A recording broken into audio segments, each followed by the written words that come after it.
Good morning and welcome to the Mike Graham Show. I'm Mike Graham and it is, of course, a Monday, the 2nd of March. We're into March and, of course, it's 7 o'clock, 7:01 actually. We're slightly tardy this morning because, as usual, you come back for the weekend and you're not quite there yet, you're not quite ready, you're not quite sort of plugged in and so we had to plug ourselves in and make sure everything was fine. You might have noticed that I'm wearing a very nice new tie, which, believe it or not, has got herons on it. And the reason I'm wearing it is because I was told to wear it by Emma Wolf, who's here. Very good morning to you, Emma. Good morning, Mike. And of course, you gave this to me last week, delivered from Homersfield Lake. Our good friends at Homersfield Lake. Good friends at Homersfield Lake. Who are big fans of the show, so thank you very much, guys, indeed. And I'm sorry I didn't wear it. I wore a heron tie at the end of last week, which was something that somebody else sent in. And that one over there. And also, what's this? It's the heron that's over there, Mike. Oh yeah, the heron that came in last week, which we added to the studio in on Friday because of Plonk of the Week, from Luke in Essex. I found this little treasure when I was shopping with the missus yesterday. It would look right at home in your new studio, said Luke in Essex. Thank you very much indeed. Actually, no, that's for the Harry and Meghan plate, it says. Oh, okay. Oh, that's brilliant. So you've already given me the wrong instruction. Oh, yeah, no, this is the Harry and Meghan plate, which is behind my shoulder over there. I can't remember who sent us the heron. But anyway, I can also tell you that Rachel was the one who sent us the Plonk of the Week glass, because she was on to me over the weekend as well. She also said it's time I got a haircut. She said, I'm starting to look like that bloke from Interview with the Vampire. I don't know. What do you think of my hair? Do you think I should get it cut? I think it is quite long. Is it? Yeah. All right. I was watching back the first show because I like to review, Yes, that was when you were sitting here and I was sitting there. Footage, yeah, which I think is better. I like the way you swap things around. But your hair was quite short then, and now it's quite long. That's what happens with hair. I quite like it. Well, yeah, luckily it's still growing. I mean, otherwise, you'd be going, oh. But no, I don't mind it. Well, maybe we should do a like thing, right? If I get to 5,000 likes, I'll get it cut. Nice. How about that? And there's a place around here opposite. I was going to say. Be careful. Opposite the horse meat bar. No, you can't say that. Sorry. What's horse meat? I don't know, but there's a bar not far from where we are. Just be careful. Anything around this area. I wouldn't. Don't get your hair cut around here. Do you think? Let's not reveal where it is. But all right. Just don't get your hair cut around here. Okay. Do you know? I tried to get my hair cut once in Bermondsey, right? And I walked in there and by the station, and I said, "Can you cut my hair?" And they went, "No." I said, "Why not?" And they went, "You're not black." Yeah, I was just going to say there's a place very near here actually. A lovely guy. He's a lovely Rasta, and he's so friendly. Yeah. And I took my 5-year-old in, a little blonde boy, and the guy was like, "I can't really. What am I going to do with dreadlocks?" How is that? I don't know. I know. Imagine if you went in, if you were black and you went... No, but black hair and white hair is really, really different. I mean, really different. Yeah, but still, either you cut your hair or you don't. Imagine walking into a place and they said, "No, sorry, we can't cut your hair, you're black." No, but there would be a lawsuit. When I had short hair, years ago, I had a really cute little pixie crop. I walked into a barber's in Oxford where I was at university and I said, "Can you just give me a short back and side, just a trim?" "No." And I said, "Why?" He said, "Because you're a woman." I said, "Yeah, but my hair is the same length as that guy who you're charging a £5. I've got to go down the road to a women's salon and be charged £70. I'm literally asking for a trim." And he said, "No, I can't." But now I think that would be illegal. All right. Well, I'm going to go... Well, let's see if we get to 5,000 likes and I'll get my hair cut. I might even get it done today. Who knows? You'll see tomorrow. I quite like it sort of long, to be honest. I mean, it gives me I feel a bit kind of, Rabelaisian or something like that. Anyway... Are we really discussing this? I know. There's any news going on, right? World War III. The Middle East is on fire. World War III is about to hit. Keir Starmer, as usual, we did not take part in this strikes against Iran. We will not allow the US to use our bases. Oh, now we will allow them to use our bases because apparently somebody's given him a slap over the weekend. I mean... I don't know. I mean, I've been talking, obviously my daughter lives in Dubai. Yeah. Luckily, she's not there. A lot of people have asked about her, so thank you for that. She's actually on holiday and she's not in the vicinity. But Isabel Oakeshott is, and I've been talking to her over the weekend. We'll be playing some of her clips over the course of the show. But it's been an extraordinary weekend, hasn't it? Really extraordinary weekend. And I'm glad you bring up Starmer, because what's the most depressing thing is how irrelevant, how... brainless he is. He had utterly spineless, utterly irrelevant. It's so obvious that he had no clue this was about to happen. He's really not on the world. He's so far out of the loop, isn't he? So far out of the loop. We probably knew more about it than he didn't. We didn't know it was happening. It's really that he doesn't have an opinion on anything until someone, and at the moment he's clearly doesn't have any advisors properly, but he didn't know what he thought about anything. Right. He didn't know what to say. He was frightened. I mean, he was frightened of committing himself either on. But what I found amazing was that the media over the weekend, particularly broadcast media, were kind of painting it as, John Healey, the Department of Defence, the Secretary of State for the Department of Defence, was very non-committal on whether or not Britain even supported the fact that America was striking Iran, which is ridiculous.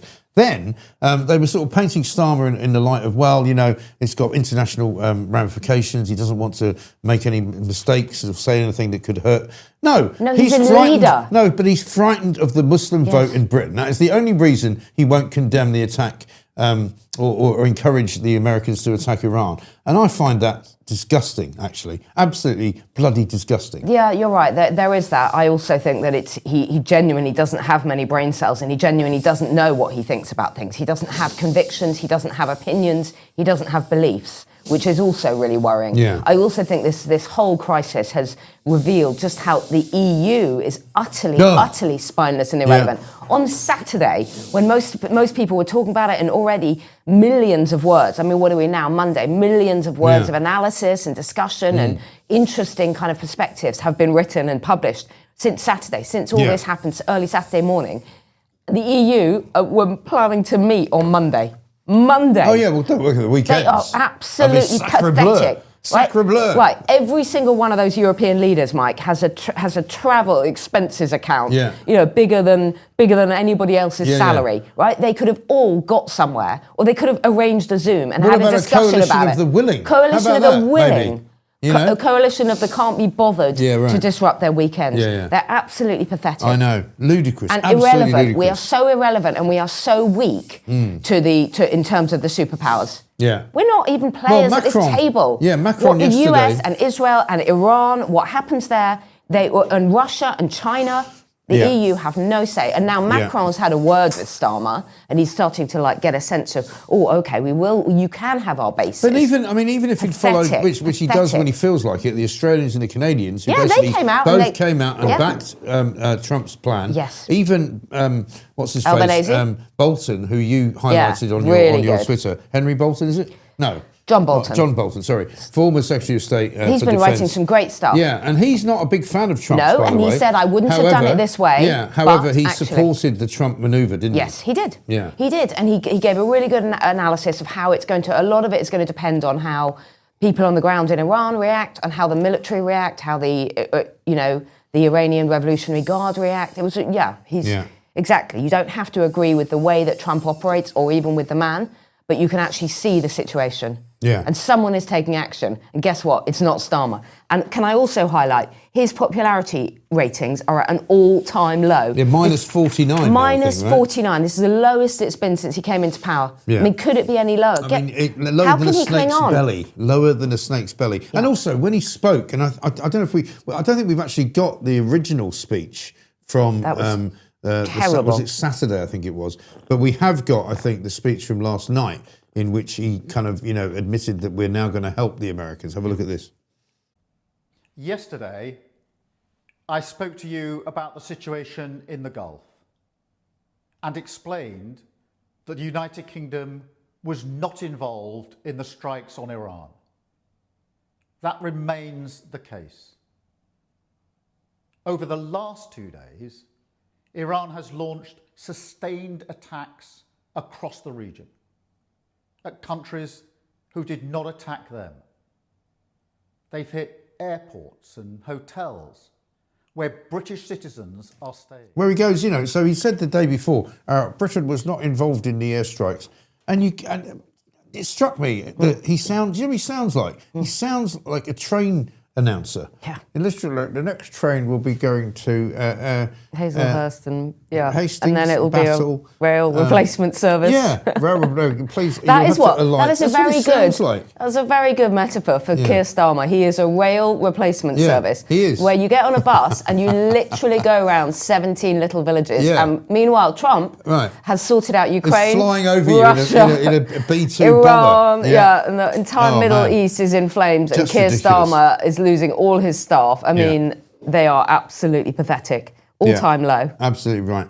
This from Timothy, who says, Mike, the common name for a group of herons is called a siege. Rather apt for your show, I think, a siege of common sense. Well, that's true. A couple of your people saying that my daughter is resident in Dubai, says S. Walker, and has no intention of leaving. Please give her a shout out. Steph Murdoch. Steph, no problem at all. As I said, my daughter happily isn't there either at the moment, because I think it is quite frightening for a lot of people. We've got footage of all sorts of things which we'll play over the course of the show. One guy in an apartment there on the 19th floor of a building having a drone sort of crashing in through his window. And also, I was there like last May, and that building that is the Burj Khalifa, which looks like a big sort of sailing, a big sailboat type, thing. Isn't it the world's only 7-star hotel? I think so. Yeah, I wasn't actually staying there, but I was staying right nearby next to it, and I was swimming in the water was so warm. It was like swimming in soup, right? Yeah. And that got hit by some kind of shrapnel. I mean, there was a bit of fire. So I mean, it's very unnerving for. And the thing is, it's easy, and all over the papers, people are sort of taking the mickey basically out of celebrities, because lots of people, wealthy expats have moved to Dubai. Yeah. But I mean, we wouldn't be laughing if London was being hit, or Birmingham or Manchester was being hit. It is still, you can be a celebrity, you can be an expat living the lifestyle out there. Yeah, but it's not just. But it's still frightening. Yeah, exactly right. And there was people actually pointing out that it's a bit like Trump derangement syndrome, because the lefties were all making fun of these people, going, "Oh, well, they've all gone there to avoid paying tax in Britain, and now they want our help. And now they want our help." And people were saying things like, "Oh, they're fleeing a war zone; they shouldn't be allowed into Britain," as if to make out that they're like dingy assailants coming in, which we'll talk about in a minute. A couple of people making remarks about my hair, saying actually they quite like it long. Stop talking about hair. You're a strong gust away from losing it, says Paul. That's not true. I do like your tie, Mike, but yes, you definitely need a haircut, says Karen.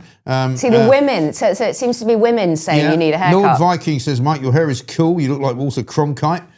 I think he's dead, isn't he? But he was a very famous newsreader in America. No two haircuts on screen there. And here's one from DMAS who says, imagine Mike being stuck in the Middle East to be told it's going to be okay, someone's going to save you. I'd expect my fate at this point. Well, this is it. Let's look at some of the headlines this morning. UK draws up rescue plan for Brits, up front page of the Daily Mail. Attack on the RAF base in Cyprus is the front page of the Sun. Britain backs war in Iran, front page of the Telegraph. Stranded in Middle East, meltdown is the Mirror. 94,000 people trapped in the Middle East. And you've seen over the course of the weekend a lot of people who are staying out there and who are on holiday being moved into sort of basements and car parks because, to be honest, have we got the footage of the guy's place being hit by a drone, Pooch? Because we should watch that. But what's also interesting is how much more organised they all are. I mean, can you imagine this kind of chaos breaking out in this country? Oh, yeah. People wouldn't be processed. They wouldn't be, no one would be kind of given. People are being issued with emergency visas, and they're being put on lists, and they're being given places to stay, came out and water and snacks and all of that. Whereas, look at us. We close an airport and everyone just sits on the floor. The lavatories break down. I tried to get from London to Sussex on a train on Saturday, right? And apart from the fact that the train app was so confusing, I ended up buying a single ticket when I wanted to buy a return.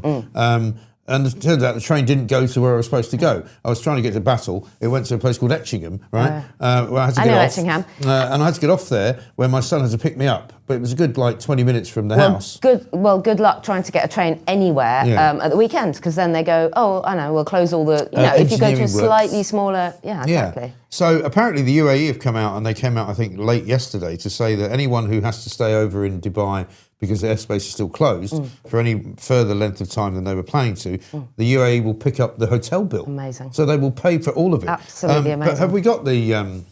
let's have a look at the guy whose house was hit by a drone. Doing it.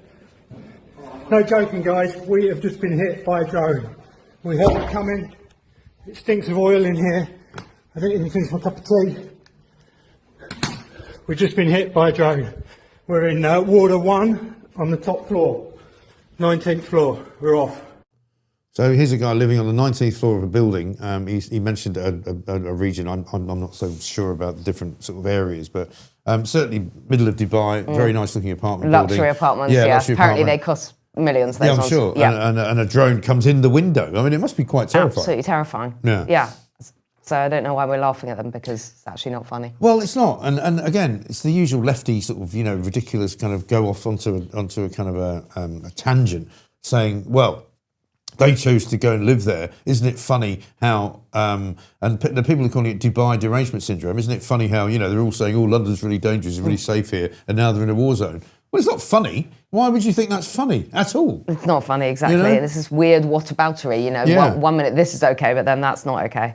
No, it's a very, very, and I think, everyone's saying, the next few days are going to be absolutely crucial. But it's very clear that Starmer's completely not on the, He's not on the right wavelength, is he? I mean, this is a guy who initially said we're not involved in the attack in order to try and safeguard his kind of, believability with the old, Muslim vote. But he's lost the Muslim vote. Because one of the things that we've sort of, I suppose, partially forgotten about is the Gorton and Denton by-election, exactly. where Hannah Spencer, who was pictured, I think, over the weekend, supposedly having a minute's silence for the Ayatollah. I don't know if that's been verified, but certainly Mohsin Ali is in the papers today, and he's the Greens' deputy leader after Zach Polanski, taking part in a pro-Iran demonstration. And Zach Polanski himself was on Laura Kunsberg's show, basically saying we shouldn't be attacking Iran. Do you know what I find so depressing about all this? Is that the Green Party used to stand for something, and I know it's something that you guys don't believe in, you're all about your cars and all of that. But people like me, who are vegetarians, who cycle around, who really believe in the green agenda. What? I didn't know you were vegetarian. I haven't eaten meat for like 21 years. Really? I don't shove it in anyone's face. I don't really care. But I don't. It's the same with cycling. People really object to it. Yeah. But you kind of think, well, no, I do me, you do you. I don't have no objection to cars. Anyway, that's irrelevant. Yeah. My point is, the Green Party used to stand for green issues. Yeah. They've been like climate change. Yeah, they used to care. Yeah. Which has also become its own little mini industry, and the hoaxiness of that, and net zero and all of that. Right. But I mean, the Green Party used to really believe in sustainability and buying local. Recycling, even. Well, yeah, but things like that you could actually do. But they've been completely hijacked. My point is, they've been completely hijacked by mad people, nutters, and taken over by Islamists, I'm afraid. Well, this is it. I mean, they're now what I would call a shadow organisation. But how are they green? They're nothing to do with the Greens anymore. I didn't see anything in the campaign, in the bloomin' Gorton and bloomin' Denton campaign, which I never want to hear the words again. Yeah, I know. Sick of the sound of them. One of the things that actually was good... And you know what? I was speaking to someone who's near Gorton and Denton, and I said, are you pleased at the result? And he was like, as long as this Westminster idiots, all of the press, everyone, just never come back up here. Just leave us alone now. Yeah. They're not interested. They don't want to know. They don't care who the MP is. They just want all of us lot out. Yeah. I mean, one of the things that I think is interesting is that Laura Kunsberg actually did a good job yesterday interviewing Zach Polanski because he was saying, we shouldn't be attacking Iran. We should be talking to them. And she said, well, we've been talking to them. We've been talking to them for weeks on end. Trump's been talking to them. And Trump's been talking to them. Yeah. And they haven't moved their position. No. And therefore, the time came for him to take action. What would be your alternative plan? And he didn't have one. He just went, well, I haven't got an alternative plan. Oh, great then. Right. So what's your suggestion? So has he heard about, the nuclear weapons program? Does he understand about ballistic missiles? Does he know what's going on there? Because I think the answer is quite clearly no. No. Of course he doesn't. He absolutely does not. We've got a couple of other stories to mention. What I should also mention is that there's a big announcement supposedly coming what is this morning, and you and I were talking about it last night. Apparently, Robert Jenrick, he says, at 8:30 this morning, is going to reveal a story about Rachel Reeves, which is going to be devastating. She, of course, is coming out tomorrow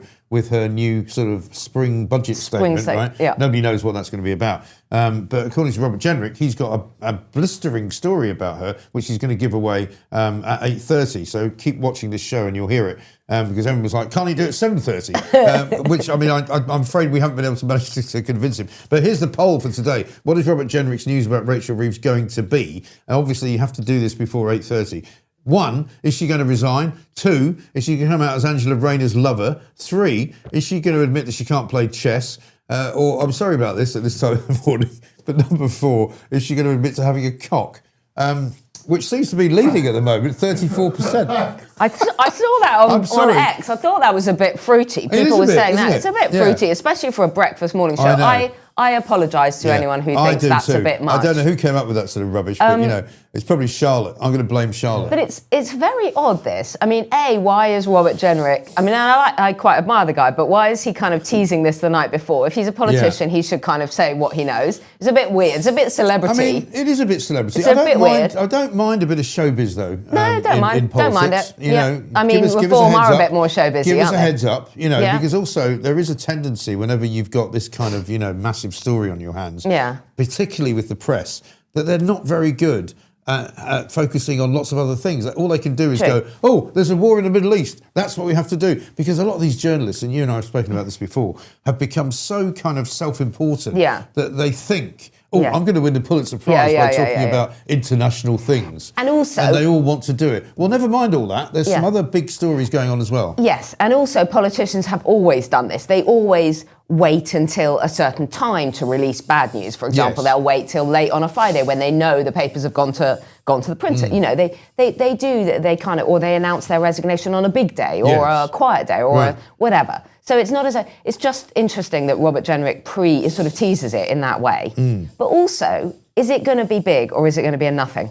Yeah. Is it going to be something or is it going to be absolutely nothing? I mean, do you want to speculate? No, my speculation is just more stuff about her CV, about the fact that she's inflated. It's boring. Yeah. Because we know that already. Right. It's all priced in. I wonder whether it will be more about something to do with the economy, because he's now claiming to be the sort of shadow chancellor, if you like, could well be for the Reform Party. Just before the budget, just after the budget. Maybe he's discovered some kind of further black hole or something, which I don't think is not going to get rid of her. It's not that sexy, is it? It's not that sexy, and it's just going to be more. I mean, we had that just after the budget. It was revealed that the OECD had said that actually the deficit wasn't as calamitous as she had made out. Blah blah blah. So it's probably down that route of that kind of. Yeah, it could be. More stuff about my hair.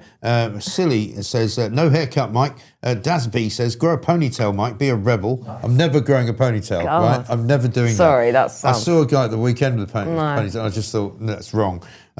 This one from from Laura Jane. I love men with long hair.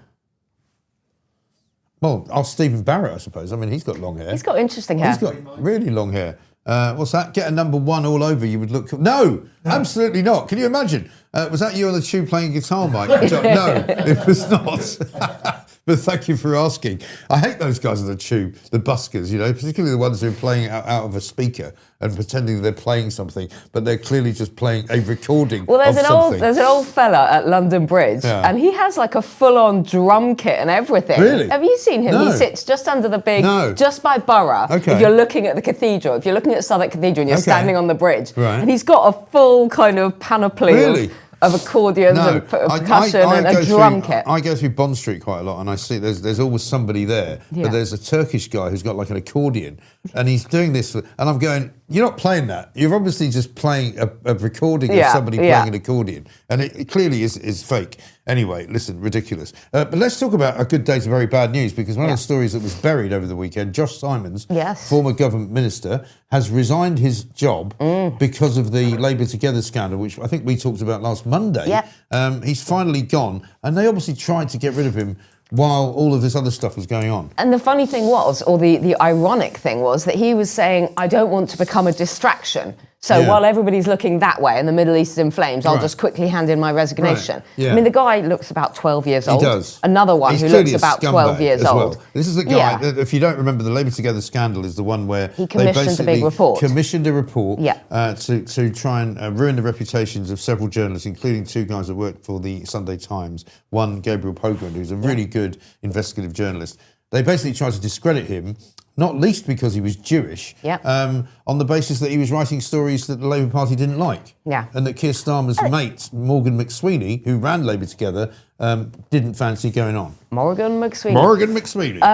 And paid something in the region of £35,000 for this report, which presumably is taxpayers' money, which presumably should have been spent not doing illegal things. Well, you would like to think so. Well, I would have liked to think so, but who knows where our money goes? Who knows? But it wasn't just that. It wasn't just the minister quitting. There was also a peer who's been suspended over liaison.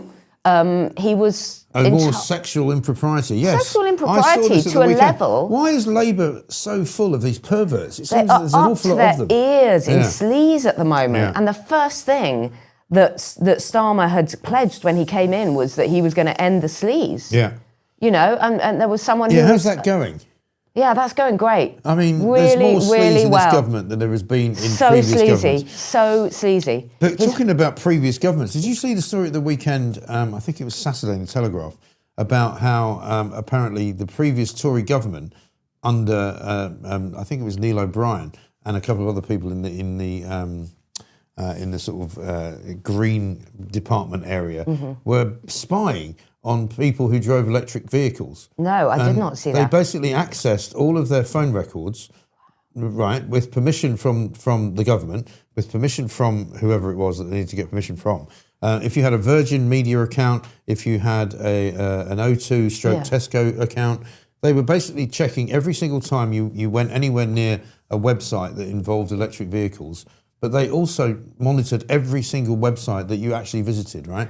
Without anyone knowing. But is that to do with, were you plugged in, were people plugged into their electric, how were they able to monitor that? They access people's phone records. That is They appalling, isn't access it? people's phone records to see what actual websites they were visiting, to see, basically collect data on how often you looked at the possibility of buying an electric car or using anything associated with an electric car. Such a breach of privacy, isn't it? Such a breach of privacy. I know. We've only just found out about it, and because it came out on Saturday, kind of the day after the war started, it was sort of buried at the back of the paper. Yeah. But it's an extraordinary story. And another thing buried in the papers today is Starmer pledging to plough on with with Brussels on digital ID.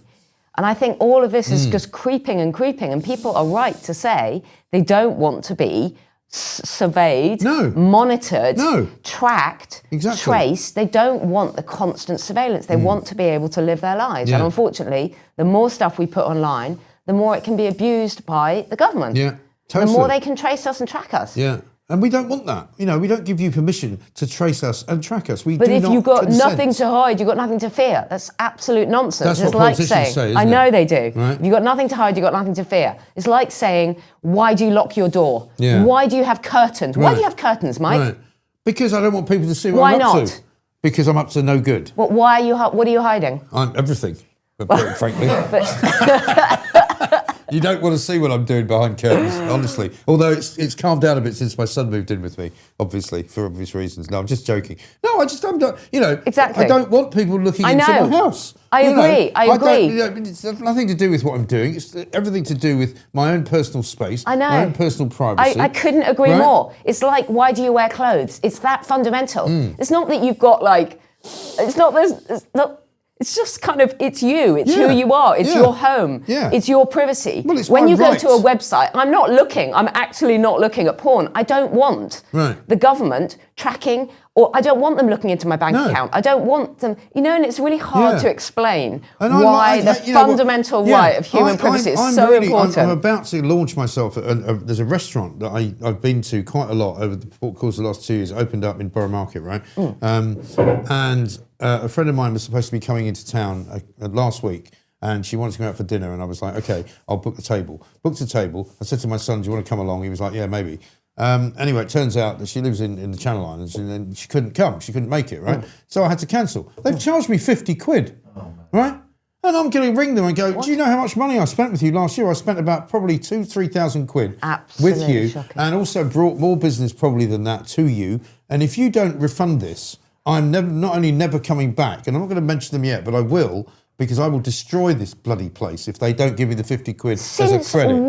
Since when? A table for two, right? Yeah. And it said on the website, and how far in advance did you cancel? Well, I booked it the night before I was supposed to have the dinner. Yeah. And in the morning, when I found out we couldn't make it. Fair enough. But you cancelled. But I cancelled it at like 11 o'clock in the morning. Yeah. 7 o'clock at night, for the next... And it's Borough Market. They've got a lot of passing trade. It's absolutely outrageous. And this is the kind of thing that people now do. Similarly, with every single, step that you make on your phone. Every time you book a train ticket, they're monitoring what you're doing. Every time you click on some kind of link to buy something online, they're monitoring everything that you've got. I know. And all that stuff about, we may use this to analyse your data. Well, sorry, I do not accept but it takes a lot consent for you to do any of that. I agree completely, but it takes a lot longer to kind of go, do not accept, I do not want cookies, I do not want this, I do not want that. Right. You can't then access the website, so you just go accept, whatever. And then they've got all your data. Yeah, I and then know. you wonder why you're being constantly, and I mean constantly, spammed by random emails just saying this, that, and the other, you know, and you think, well, how have you even got my data? How is this even, you know, but that's because that's it's aside, all sold on. And that's aside from all of the scams and all of the, you know, the harassment that you get from people who are trying to rip you off. Let's do a couple of other quick stories. One that I know you'll be very interested in because we all are. The BBC axing Kay Adams. I know Kay Adams, right? Yeah. She's apparently being axed because she was found guilty of throwing a pen at somebody 10 years ago. So she went like this. Yeah, and saying she was annoyed. You're out. She was pissed off. You know, I mean, I mean, I don't even know if it's true because you know nobody's given the opportunity to answer for themselves. But you and I both know people in this business who are much worse than that, who apparently still have a job. How does that work? There are people who are much, much nastier bullies than that. It sounds like she got annoyed about something and yes, expressed her views. It sounds like she may have told someone they were bloody useless because they were. But also, we were talking about this before the show. When you're in your 20s, you're learning, right? When I was in my 20s and I was starting out in advertising, if someone had told me, which of course they never did, if someone had told me, if a senior member or a presenter or someone in charge, my director, had said to me, you were useless, you messed up, I wouldn't have taken them to a tribunal for bullying. Right. I would have probably gone and had a little, you might go and have a little cry in the loo, and then you think, do you know what, I'm going to do better. Yes. Or you leave. I know 4 people now, around my age, a bit younger, who are currently suing their employers, taking them to tribunals for bullying and harassment. And it's just this new world. Yeah. Kay Adams has basically, it looks to me like she's been drummed out for a bit of I mean, to be honest, for being a strong, opinionated... Yes, there can be people who treat other people badly. Of course. And they can get away with it, and that's not good, and nobody's saying it is. But I'm pretty sure, and I don't know her that well, but I did do some shows with her when I was up in Scotland, and she came across as a very ordinary, interesting, funny, woman. She's clever, she's, maybe she demands high standards and all of that, which she should do.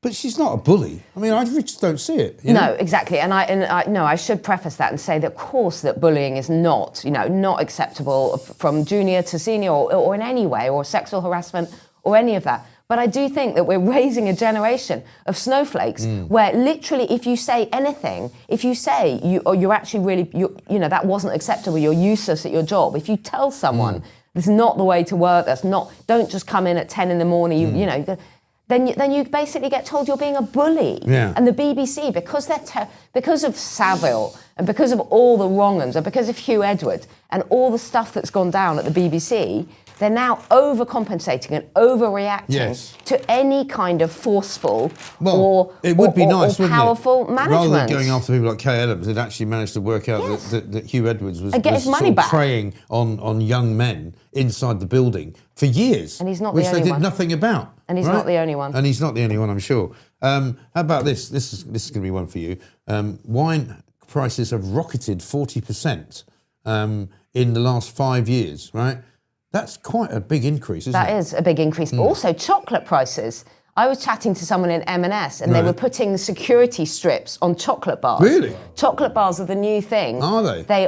People are taking chocolate bars en masse and selling them to corner shops. Wow. It's been all over the news, this thing about chocolate bars. So chocolate prices, because of the cocoa beans and the shortage of cocoa beans, because of the climate emergency, chocolate prices have also gone through the roof. All right. I think you should ask your viewers about a virtuous non-alcohol plonk of the week. I think that would be very popular. You should ask them if they... What, you mean drink wine that doesn't have any alcohol in it? Do they drink wine that doesn't have any alcohol? Do they drink Guinness and beer that doesn't have any booze in? I mean, a lot of people do, because the youngsters now, and I say do. that with some sort of concern, youngsters, 20-somethings No, they're not drinking, they're not having sex, they're not going out, they're not doing anything. What's wrong with them? What is wrong with them? What is wrong with them? Well, they're just sitting at home, like playing on the alone, PlayStation. Or chatting, messaging each other on WhatsApp. I mean, imagine. What a time to be alive. I mean, God, when I was in my 20s, every single night, if you didn't wake up with a hangover, it wasn't a good night. Or somebody you didn't recognise next to you. Sorry, that's nothing personal. What about, have you got William and Kate? Did we get that clip in the end? We got William and Kate. Have a look at this. This is funny. I bawb yng Nghymru, dydd gwyl daw I hapus iawn. Mae Cymru yn agos iawn at ein colonnau, ac rydyn yn edrych ymlaen at bob ymweliad. Mae'n wlad hyfryd gyda hanes cyfoethog a phobl wych. Dymunod ffilnod llawn o ddathlu. gyda theulu a ffrindiau. Oh, good. I'm glad it's good. I'm sorry if you speak Welsh, but I mean, Welsh has got to be one of the Welsh most is really ridiculous funny. languages ever, right? Can But I- you know that they've got a Welsh Language Act in Wales, right? So as soon as you cross over the Severn Bridge, every bloody road sign has to be in Welsh and English. I went and had some meetings in Cardiff recently, book meetings, and every time someone opened the door, I was walking down this corridor in a building, diolch. And I was like, why are they all saying diolch? I think it means hello or thank you. Right. I think it's thank you. Right. But they were really aggressively like speaking Welsh at me because I'm English, which is great. Well, I had a friend of But mine. that clip, I knew it would be funny because Welsh is funny. It is funny. And Kate and William learning their lines and trying to speak Welsh is always going to be funny. Yeah, it just looks wrong. And It's like any Prime Minister trying to speak French. Yes. Just has me in stitches. Well, do you remember the famous clip of John Redwood trying to sing the Welsh national anthem? Yeah. And he didn't know the words. He was just going, But I had a friend who lived in Chepstow, which is actually very close to the English border and pretty much full of English people. And he was English and his wife was English and his kids were English. But because he had his kids going to a local school, they had to learn Welsh. Yeah. It was compulsory.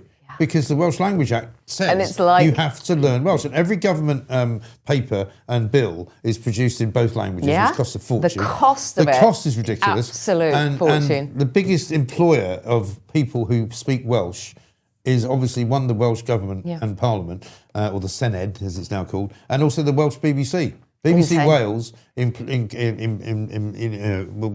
you learn Welsh, you will get a job for life in BBC Wales. And in reality, I think it's only about 1.1% of the population actually. Are they sitting around talking to each other in Welsh? Sorry, I know this is a horrible, mean, giggling thing to say, but are there people sitting around chatting to each other in Welsh? I think so. In pubs and stuff? I mean, I spent some time down there because I was the editor of the Welsh edition of Daily Mirror for a while. And I knew people who did speak Welsh, but they didn't spend much time speaking it. No. Not to me, anyway, because I didn't know what they were talking about. And they all speak English. Yeah. Great hotel, though. The Hilton Hotel in Cardiff is the only hotel I've ever stayed in which has a sort of a stainless steel swimming pool. Oh, wow. And so when you swim in it... Big sink. It feels like you're in a sink, yeah. Ooh. It's cool, though. No, and Llandudno's lovely. Llandudno, yeah. And the Mumbles. I've got some funny stories, eh? What's that? I've got the Japanese ambassador singing in Welsh. Oh, have you? Okay, let's get him. The Japanese ambassador singing in Welsh. This guy's... My hen urat hada when me grad by the shanto and wogyon free. I'll grow the Not bad. Grad gali tramad. What has he got there? A bear or something? Oh, it's a dragon. That's great. He's the guy that goes around the country, like celebrating all sorts of things that are British, you know. I don't want to alarm you, but I can hear some very loud herons outside the studio. Herons? Do you think? Actually, yeah, you're right. They're seagulls. Seagulls? Well, they might be. They're crows. Well, they might, but why are they singing though so loudly? Yeah. Those are herons. It's because there's spring in the air. It springs in the air. That's what it is. The sap is literally rising. Well, I've got the heron tie on. Isn't that heron of the day? No, we've got the pub, haven't we? Oh yeah. Okay. Let's do that. Let's do the pub. Yeah. Go on. I think it's in. I got a message at the week. Here we go. This pub is located at the bottom of the Water Gardens apartment building in Paddington. Paddington. The Heron, Norfolk Crescent as well. Beautiful sunrise this morning. I'm sure everybody saw it. Everybody who was up for this saw it. Indeed. And there's people, of course, watching this show from all around the world. That's pretty much all of the stories we need to talk about up to now, basically. Great to see you. Emma, thank you very much indeed. We'll see you again soon. We were just talking, actually. We should get Emma on Plonk of the Week at some point. And I mean, she wants to do like non-alcoholic wine. I'm not sure about that. We'll have to veto that, you know. Or Plank of the Week even. You should do that as well. I'll just drink with you guys at 10 o'clock in the morning whenever you film it. I think you. Okay. I know you're a mother and all that, but you know, Mother's Day's coming up. You might as well celebrate it. Listen, we've got. Everyone could send me presents. Everyone could send me presents for Mother's Day. Yeah. We've got enough post coming in. But Okay, if you I'll want to take send, some of your if you want merch. to send Emma some presents, go for it. But no more herons, please. Listen, we've got plenty more to do. Lots more coming up. Liam Halligan's going to be here. We're going to be going across to Israel later on with Elon Levy. Johnny Gould is going to talk to us about the dangers from not just the Iranians in Iran, but the Iranians in the UK and the terror cells that are going on down here as well. We'll talk some more as well about the useless Keir Starmer and how absolutely utterly embarrassing he is on the world stage. Lots more to do. Let's get some news with Edward Hughes. Good morning, all. Here's the news with me, Eddie Hughes. The biggest story today is the escalating Middle East crisis. Weapons-grade tool. Keir Starmer has confirmed the UK will allow the United States to use British military bases for limited defensive strikes against Iranian missile sites and launchers. Beep, beep, beep. Is that the sound of someone backtracking? This follows recent US-Israeli actions and Iranian retaliatory attacks that narrowly missed UK personnel and targeted allies. Starmer denied any U-turn, stressing Britain won't join offensive operations but aims to prevent further Iranian missile barrages. The government is now planning potential evacuations for thousands of British nationals in the region, with RAF jets already active in the Middle East. Domestically, major asylum reforms take effect today. Refugee status becomes temporary and subject to regular reviews, with the Home Office aiming to deter migration and require returns to newly deemed safe countries, sparking debate within Labour and beyond. Elsewhere, the government launches a landmark consultation on children's online safety, seeking views on social media bans for under-16s, nighttime curfews, stricter rules for gaming, and AI chatbots. And in sport, Arsenal's nervy 2-1 win over Chelsea keeps them 5 points clear at the top of the Premier League, with Manchester United winning against Crystal Palace to take them into third place. That's the key UK news roundup for today. Remember to like and subscribe. Laters, Tigers. Thank you very much indeed. That's Edward Hughes with the news. Coming up later on, we've got a whole bunch of really interesting guests to talk through what's going on today in the Middle East in terms of the 94,000 Brits who are sort of trapped in Dubai. There's supposedly more than 200,000 in all sorts of other different parts of the Middle East who are trying to get out and trying to get back. We've got footage, as we played you earlier, of a British man who's got a flat in Dubai getting hit with a drone. We've also got more footage of Isabel Oakeshott talking about it. In fact, let's do that maybe. Isabel Oakeshott in Dubai talking about what she was seeing from her apartment just the other day. Well, good morning from Dubai Marina, where things do feel pretty tense. The authorities have clearly done a very good job indeed of intercepting a lot that is coming our way, but this is far from a normal morning here. It is extremely quiet on the streets down in the marina there. No yachts going out. Normally that would be quite a flotilla of yachts going out into the Gulf, and there has been periodic, quite regular sounds of munitions. We're not quite sure what they are. Drones of some sort, potentially an intercept. We don't think any rockets, but it's very unclear at this stage. A lot of people spent the night in underground car parks last night, sheltering in place on the instruction of the government. The communications have been extremely good. There was a very unnerving moment in the early hours of the morning where we all received emergency alerts to take cover. That is obviously unprecedented somewhere like Dubai and caused quite a lot of alarm, but I have to say very good communication system. Everything is very quiet on the streets, and I would say no panic, but pretty tense. Yeah, and I think for a lot of people in Dubai, visitors or residents, whether they're from other countries or whether they're from the UK, it is a very kind of distressing time. It is a very difficult time. And many different aspects of this story will be discussed over the course of the next 24 hours and probably the next 48 hours, maybe the next 72 hours. We'll talk to Liam Halligan now, though, from Daily Telegraph, and of course, a man who knows a thing or two about the markets, because Liam, a very good morning to you. The big story, I suppose, or one of the big stories this morning is not so much how are we going to get these British people back to the UK. What exactly are the markets going to be doing? Because we've seen activity in the Straits of Hormuz, we've seen activity from the Iranians attacking oil tankers. The price of oil looks to be going up. The price of energy is probably going to go up. What are you seeing from that perspective this morning? Very good morning to you. Morning, Mike. I was in Oman just a couple of weeks ago, which of course is the southern part of the Strait of Hormuz, the vital choke point of the global economy, the mouth to the Persian Gulf, the place where about a quarter of the world's oil passes through there every single day. And of course, this is a very serious situation. It's not just that the US has attacked Iran, it's that Iran has retaliated, as you just heard from Isabel there in Dubai.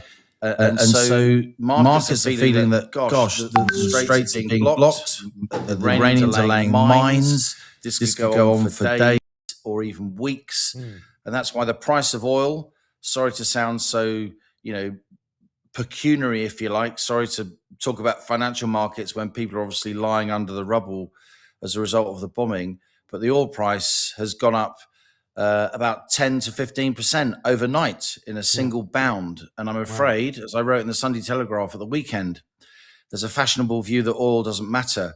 Oil really, really matters. The global economy uses 105 million barrels of oil a day. Oil is in everything that we use. It's not just energy and heating.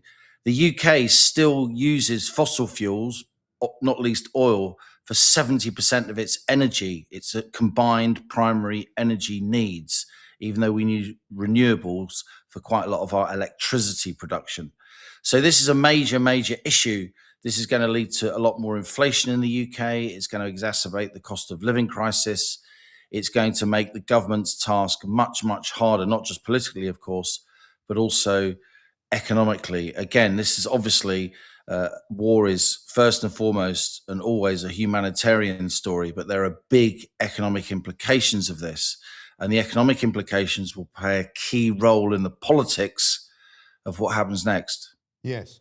And, you don't need to apologise, Liam, for talking about this, because it is a very, very important part of the story, because while obviously we watch with interest what's going on in terms of missiles being fired and drone attacks and Iron Domes and Israel and the Gulf and all the rest of it, at the end of the day, one of the reasons that this conflict will come to an end is because of economics, because, the Middle East, Dubai, Bahrain, Kuwait, Saudi Arabia, they don't want to be destabilised to the point where nobody wants to go there. They don't want to see a mass exodus of residents from Dubai. They want to make it a safe place to live. So, that is important in the same way that the global oil markets are important, right? Of course. I mean, the Middle East is and always will be probably the most important energy exporting region of the world, not just oil, but gas as well. And you and I, Mike, we're just about old enough to remember the Yom Kippur War in 1973. The Arab-Israel conflict. The Yom Kippur War saw the price of oil quadruple. It was an absolutely seismic event. The whole landscape of global geopolitics changed. Suddenly you had Arab oil embargoes. Suddenly the OPEC energy exporters cartel was leading the news every night. Every kid who was paying attention had heard of Sheikh Yamani, of course. America stopped having massive gas-guzzling cars that we'd all watched in Starsky and Hutch and suddenly had little compact Japanese-style cars because they were trying to save energy. Well, Mike, back then, oil massively mattered. And back then, as I wrote in the Telegraph at the weekend, the world consumed 55 million barrels of oil every day, right? If oil isn't important anymore, why are we consuming 105 million barrels of oil a day now, almost double? This is going to touch every single aspect of our lives. Oil has gone up from $55 to $80 since mid-December. That is a 45% increase in one of the main sources of our primary energy use. It's gone up 10 to 15% in the last 24 hours. And if the Straits of Hormuz stay closed, then you're going to get a lot of speculative money going into the oil market, and we're going to hit $100 a barrel, going way beyond that. And that is going to impact everything, not just the cost of living crisis. It's going to impact our ability to grow, because we are now, Mike, given the insane net zero policies that we have in the North Sea, unlike the Norwegians and the Danes, who are still drilling in the North Sea, it's still a viable basin, still adding to their national wealth by extracting their own energy. We, of course, have this idiotic ban on drilling in the North Sea. We have an almost 80% tax on revenues raised from the North Sea by private companies risking their shareholders' capital, because of Ed Miliband and the net zero obsession, which both main parties have followed so ridiculously, in my view, over the last 5 to 10 years. I would say, Mike, that as we see oil prices spike, a lot of that net zero consensus is going to be blown to smithereens. Yeah. It's going to be blown to smithereens because the rubber is going to hit the road. Reality is going to intrude on virtue signaling nonsense, and there's going to be a clamor to try and regain some of our energy independence. The UK was an energy exporter not so long ago. We're now a significant energy importer. Iran doesn't just produce 4 to 5% of the world's oil every day, even though the oil's sanctioned. It still gets sold around the world. Oil's so important that the sanctions can do one, frankly. Their oil gets onto global markets and helps keep prices relatively tame. That oil could well be gone, but it's not just about Iran's oil. It's about Iran's control of that vital pinch point at the mouth of the Persian Gulf, the Strait of Hormuz. In the end, I think the real pressure on Iran to reopen the Strait of Hormuz and relieve the global economy, including major energy importers like the UK, isn't going to come from, well-meaning commentators and so on. It's going to come from the Chinese, because 80% of China's oil imports, and China is the biggest energy importer in the world, go through the Strait of Hormuz. So the Iranians are going to be under enormous pressure from the Chinese to ease that global pinch point now. It's going to be push me, pull you, as far as the Iranians concerned, between wanting to respond to US aggression as they will see it and wanting to not completely alienate their Chinese allies. It sounds like mad geopolitics, but it's that balance upon which, for the next few weeks, the direction of the global economy hinges. Yes.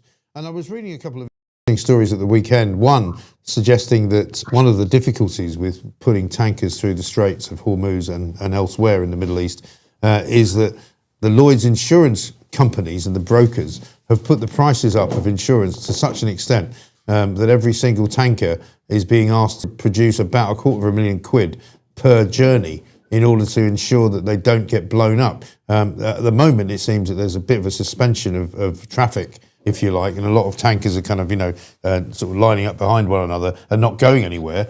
So there's that one. But also the second question I have for you is if there is this kind of pressure on oil prices, and if there is the driving up of how much oil is going to cost to the ordinary man and woman in the street, does America have any remedy for that? Can America increase its own oil supply? Can it produce more oil, produce more barrels, so that the price doesn't go completely insane? Let me answer that in reverse. So America, astonishingly, in recent years, has become a major energy exporter. The shale revolution in America has been really quite mind-blowing within energy industry circles. America's gone from being the biggest energy importer in the world to a significant energy exporter, not just shale oil, but liquefied natural gas as well. So America has got a big strategic petroleum reserve. That is barrels of oil that's put to one side. But when you think that the world, as I say, is using more than 100 million barrels of oil a day, and a barrel of oil, I'm a pretty tall bloke, it comes up to my waist, right? And I can't get my arms around it. It's a lot of oil.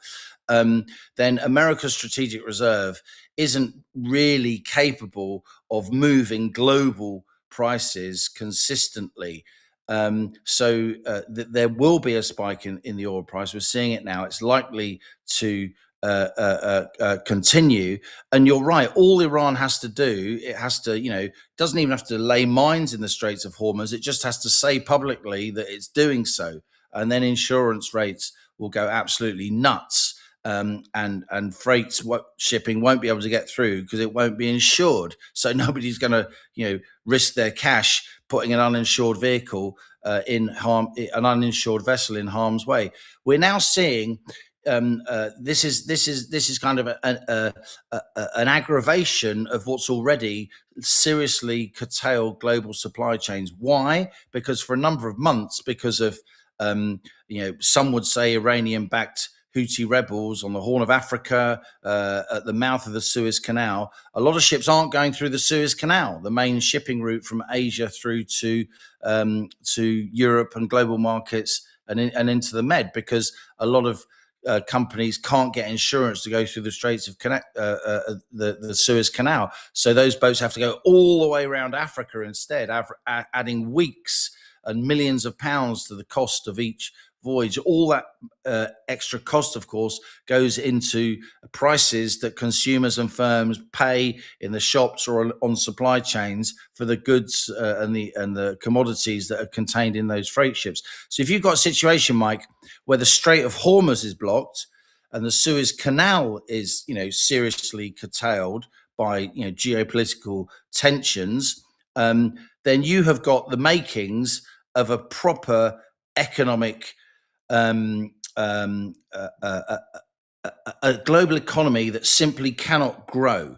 Okay, I'm not going to say there's going to be some big collapse. We're some way from that yet, but it will seriously undermine global markets. It will seriously undermine global living standards at a time when stocks and shares around the world are seen to be very overvalued, pumped up by a lot of I wouldn't say AI hype, because artificial intelligence is a hugely important thing, but there's been a lot of speculative money that's gone into shares.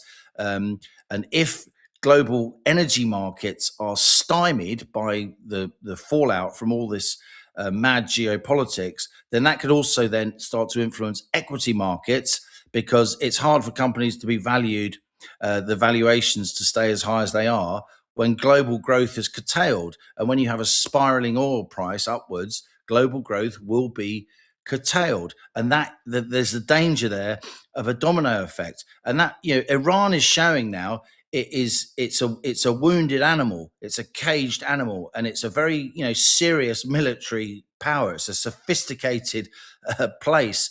They are lashing out across the Middle East, and they could start lashing out elsewhere. Obviously we're hearing of Iranian missiles striking bases in Cyprus, so on the fringes with respect of Europe. So it's not alarmist to say that we could be on the brink of a very, very major, not just global economic slowdown, but proper systemic collapse. Again, we're not there yet, but if it looks as if this situation is going to go on for days, weeks, and even months, where global oil supply lines in particular, and a lot of gas comes out the Persian Gulf as well in the form of liquefied natural gas, not least from Qatar, then we're going to see major spikes in energy prices, and that could seriously aggravate the whole global economy, not least financial markets. I'd like to say there's some good news here. I guess the only good news is that in the end, it's the economy that will spread the pain of this war around the world, and it's that economic pain which will put pressure on the various actors to cease hostilities. Yes, I mean, I take your point, and people will be alarmed to see what happens over the next sort of few days, as you say, and weeks. But we've also got our own internal economic problems. We've got Rachel Reeves making her budget statement of one kind or another tomorrow in Parliament, we understand. We've got Robert Jenrick saying overnight that he's got a big announcement to make this morning at 8:30 about Rachel Reeves, which he says will be a devastating blow to her capability as a Chancellor. I don't know what that is. I don't know whether you've heard anything about that. But what's she going to say tomorrow, which will not really calm, presumably, anybody's nerves? I think she should say as little as possible. The last thing this country needs is another, economic masterstroke by Rachel Reeves.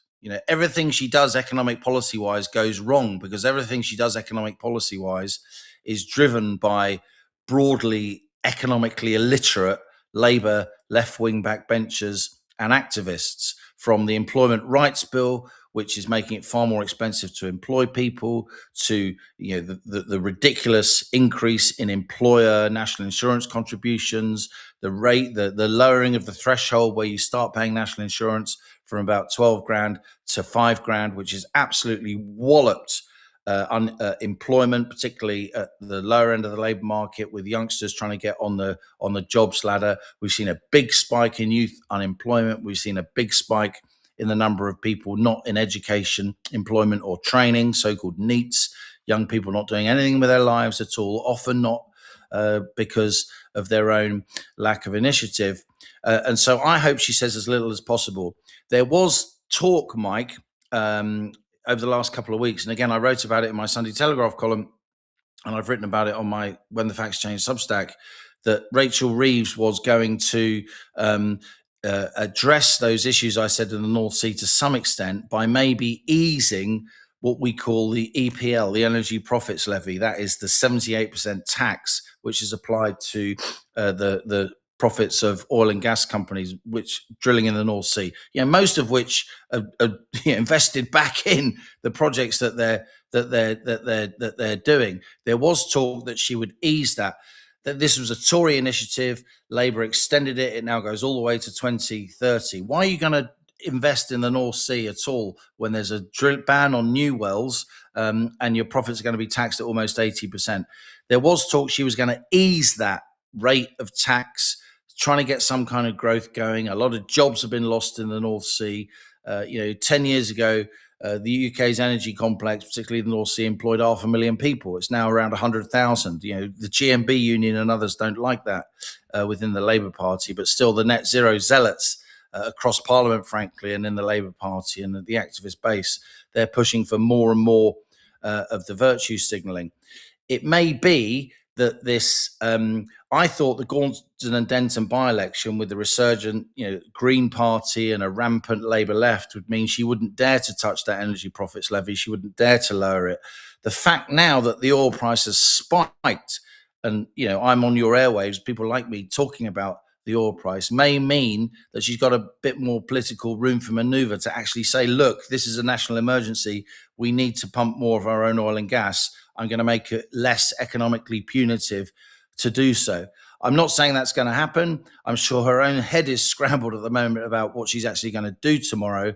But when it comes to the big picture tax and spend, the best thing she could do is to give some kind of respite to businesses, give some kind of respite to hardworking people. You can't tax your way, Mike, to prosperity, whatever Labour's left-wing ideology is telling them. We have to ease up on businesses. We have to ease up on consumers.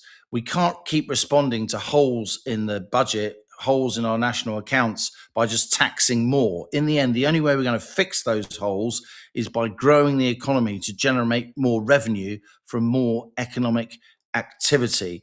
If only the Labour government would understand that, then we may be able to get out of the situation that we're in. Absolutely. Liam, great to talk to you as ever. Thank you very much indeed. Liam Halligan there, columnist at the Telegraph, Planet Normal, co-pilot, of course, with Alison Pearson, and also founder of When the Facts Change. Fantastic to talk to you, Liam. Thanks very much indeed. Looking for probably, as he says, a big spike in the oil price over the course of the day. The energy markets are going to be reacting to what is happening in the Middle East. And also, of course, tomorrow, Rachel Reeves will be getting up in the House of Commons to give her sort of mealy-mouthed budget statement, Mark III, which is going to happen sometime after midday, I believe, tomorrow. Robert Jenrick says he's got some big news to announce about Rachel Reeves at 8:30 this morning. We will bring you that, of course, in about 25 minutes. Coming up, though, we're going to talk to Johnny Gould. He's here to tell us more about what's going on in Iran.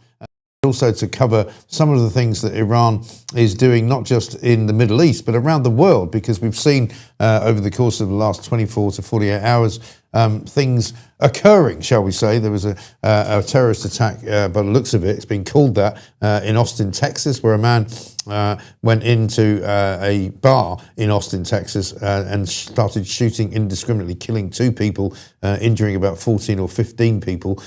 He was from West Africa. He was a Muslim, as far as we know. He was wearing a sweatshirt which said that I belong to Allah, and he had a copy of the Quran in his car. We're not quite sure what's happened to him, but we'll be following up on that. We've got a couple of videos to play you as well.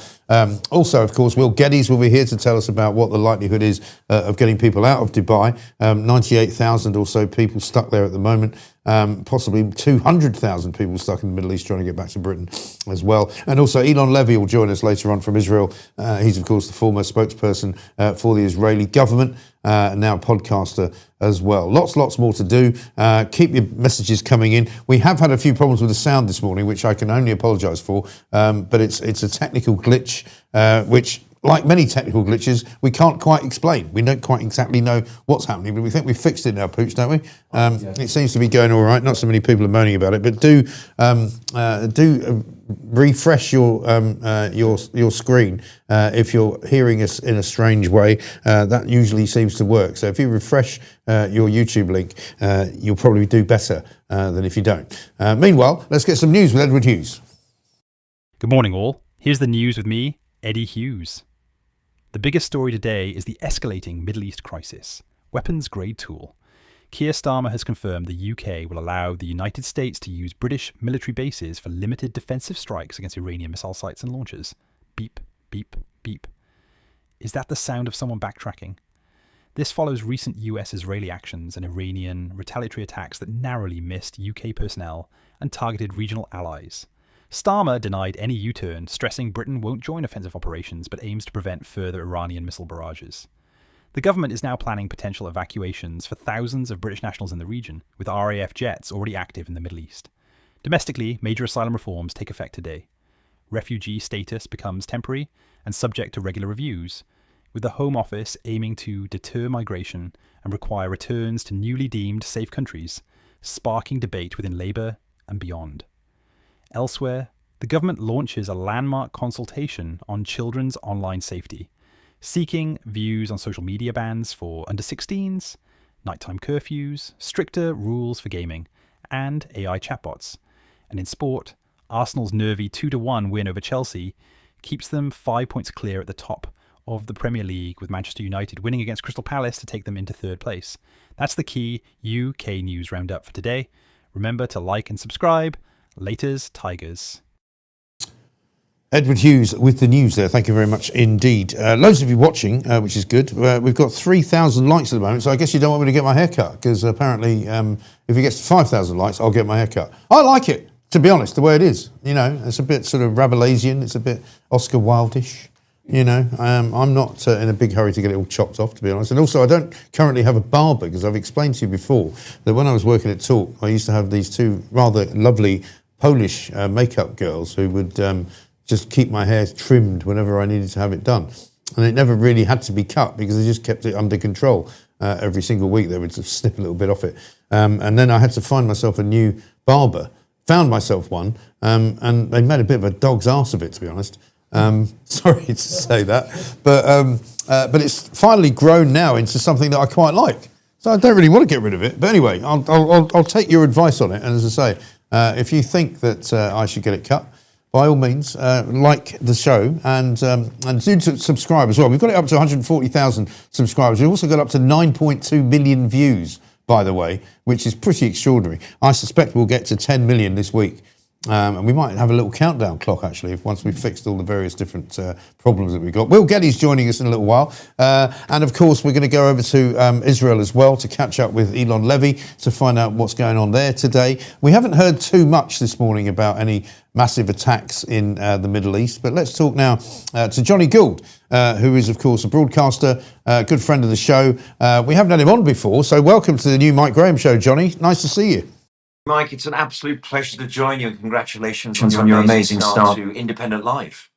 Absolutely right. And I'm sorry it's taken us so long to get you on, but lots to talk about. Let me just play you, before we talk, a piece of footage from Austin, Texas yesterday, because the story about what happened there is that a man who may or may not have been acting alone, but is certainly being treated as a terrorist, decided to shoot up a bar in Austin while wearing a sweatshirt which said, "I belong to Allah."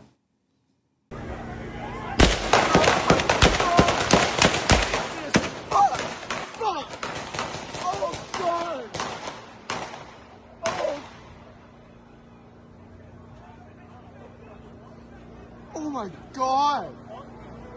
What is going on? What the fuck is going on? Jesus fucking Christ!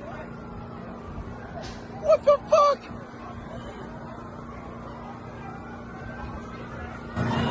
You can see the police running in there. The suspect, identified as somebody called Nyega Dieng, a naturalised American citizen born in Senegal, apparently, came in around about 2 a.m. local time in a place called Buford's Bar in Austin, in Texas. Police have not offered a motive, but they are treating it as a terrorist incident. He was shot dead at the scene. 14 survivors taken to hospital, 3 in a critical condition. 2 people were killed, I think, outright. Property of Allah was what the gunman was wearing on his sweatshirt, and also they found a copy of the Quran in his car. It's unlikely to ever be known, really, whether he was kind of ordered to do it by the Iranians. But, of course, things in Iran, very, very movable at the moment, Johnny. We're not quite sure who's in charge. We're not quite sure who will be in charge in the coming days. What are you hearing? Well, what I'm hearing so far is that if Reza Pahlavi thinks he can waltz off an aeroplane in the way that the Ayatollah Khomeini did in 1979, that is pure fantasy, because as this existing Ayatollah was killed aged 86, he had spent quite a lot of time working out his succession. That doesn't mean to say that it will be an orderly one. There will be a power struggle. There are 3 or 4 key figures in Iran at the top level who are looking to take over. There's Masoud Pezeshkian, first of all, a reformist president with little sway over the regime.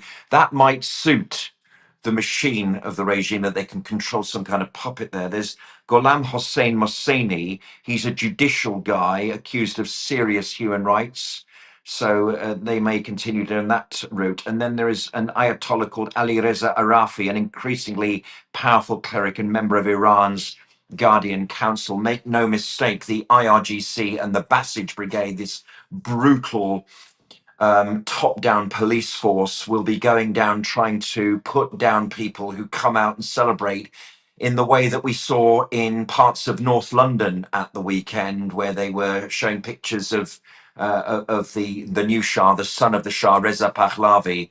But there's a very, very long way before he can think about assuming power, because what Donald Trump cannot really legislate for is that the people can take over the regime just like that, just because he killed the top dog.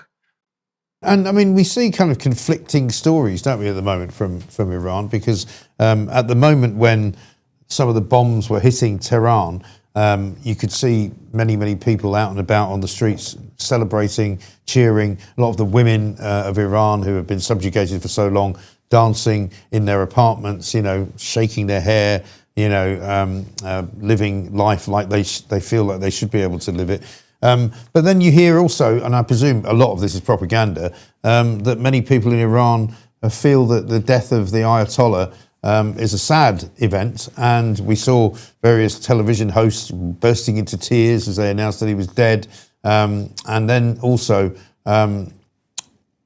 people putting out stories saying that the bulk of the Iranian population believe that he's a martyr.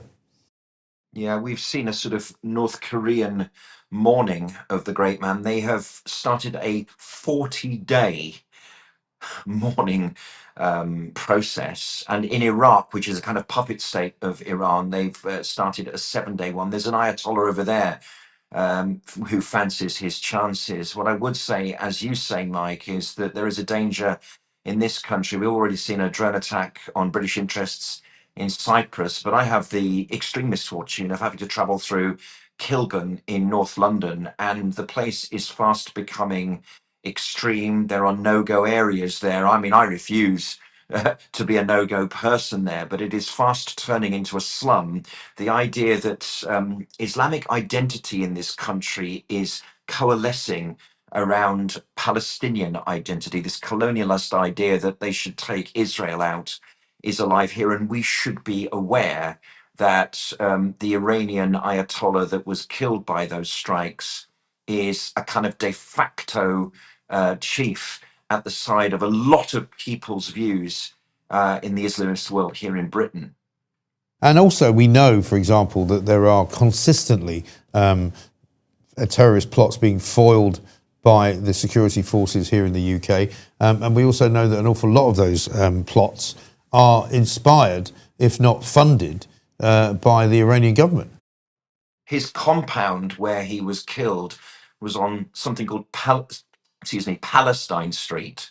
And this idea that Muslim identity in the Islamist circles and a wider concentric circle of Islamic people surrounds Palestine shouldn't be underestimated. And what Palestine represents is not this fairy tale two-state solution that the British government insist that should be imposed on the Palestinian people. They don't even want that. They want what is now the state of Israel within its current borders and boundaries. In response, I've noticed Jewish people also wearing an Israeli map on their necklaces, but it includes the land of Israel, which is a slightly bigger landmass, some of it in South Syria as well. Make no mistake, what Palestine represents to Jewish people and indeed to most Arab people is a one-state solution and the destruction of the state of Israel and another Holocaust. It's as simple as that.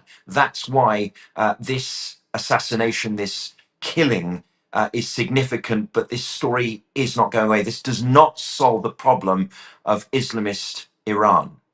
It's fascinating, isn't it, what's been going on? I read a story yesterday, and I don't know whether you saw this, but if it's true, and I'll be talking to Will Geddes about it as well, it's remarkable. The story goes that Mossad, over the course of the last several years, have been using dentists and doctors to infiltrate the Iranian kind of, subculture, if you like, and have been putting doctors and dentists into Iran undercover, working as doctors and dentists in Iran, dealing with members of the elite, members of the government, members of the military.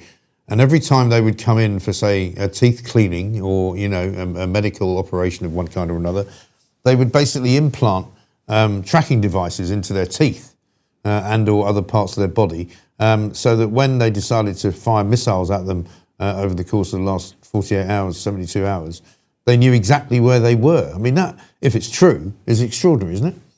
Yeah, it's a lovely idea. I'm not sure if that's true, but of course it's based on this fabled pager idea, which went off in thousands of Hezbollah militants, which killed them all in supermarkets or seriously injured them or took their fingers off.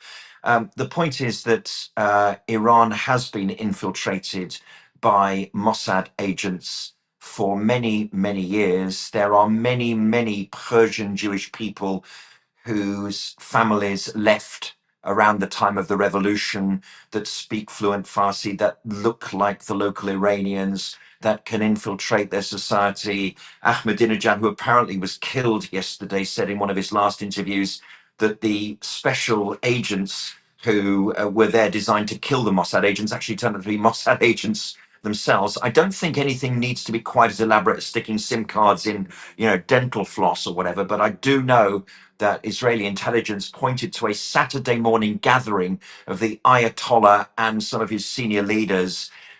They noticed that was happening again this Saturday morning. A coalition between the Trump administration and Netanyahu came together. This has been going on for a very long time, and it was at that point that they decided to fire. Interesting. And what's your take on the current political situation here in this country? I mean, we saw Keir Starmer stumbling and mumbling over his words the other day when he finally decided to come out and say something about what had happened in Iran when the Americans had basically launched their attack. And he was very much at pains to point out that, Britain did not take part in the attack. He was so concerned about upsetting his Muslim vote, which he's already lost apparently to the Greens, that he wouldn't say whether or not he was in favour of the attack. We had John Healey yesterday, the Secretary of State for Defence, unable to answer the question put to him several times by various different journalists, are you in favour of what the Americans have done? Is it against international law? He wouldn't say. I mean, a quite ridiculous situation. We've now got Starmer doing yet another U-turn on not allowing the US to use British bases to launch their planes. He now says they can, but only for defensive purposes. I mean, it's pathetic, isn't it? It's pathetic. And this idea that international law is sacrosanct and sacred, to my ears, and probably yours too, is a tyranny. I think international law is a tyranny. And I think that these conservative leaders hide behind it as though it's something which we should observe by. It would imply that you cannot ever unseat a murderous dictator like Ayatollah. Trump is no respecter of the tyranny of international law. And I am not surprised to hear that Britain wasn't involved, because I'm sure Trump and Netanyahu didn't even bother telling Britain. I mean, we've seen Trump wave away European conferences on negotiations with Iran. No, they won't help. He literally using the back of his hand to say that the Europeans are absolutely useless. But make no mistake, Mike, they tacitly support the Iranian side of Islamism, not directly, but because their votes depend on it. And he should know well by now that if the Greens and other extremist left-wingers like Corbyn and his crew hate him for not being strong enough on the Palestinians, he's done more. Starmer's done more for the Palestinians than any of those people. They can go out and protest all they want, and they can, dye their hair blue and orange and have a sing-song in the street and, fight police. But actually, Starmer's done more than any of them for Palestine by declaring that terrible modern building in Hammersmith in London as their embassy. He has created a piece of sovereign Palestine in W6, and that, I'm afraid, is a monument to his leadership once he's gone, and it's a terrible, terrible shame on his head.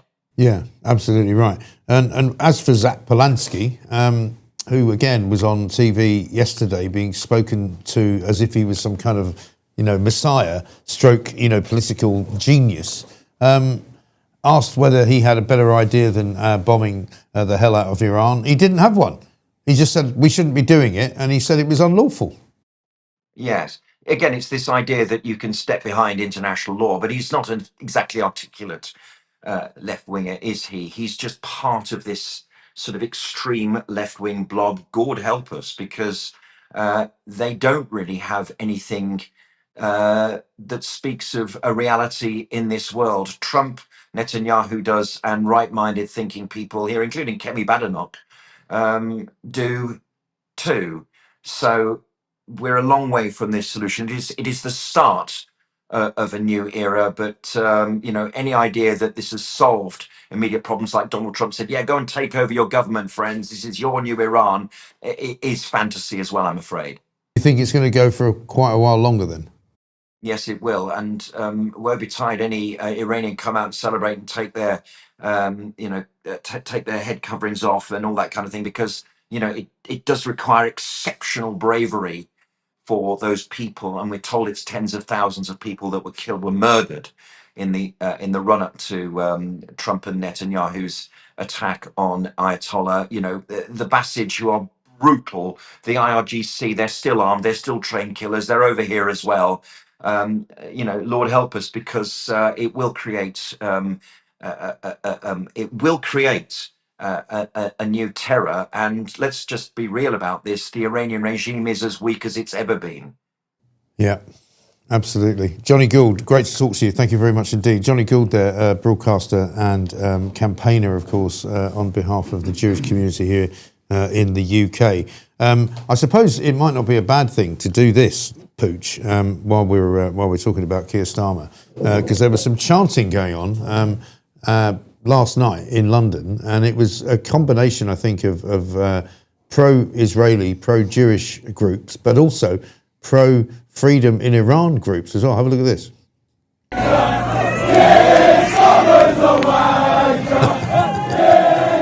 time's a wanker.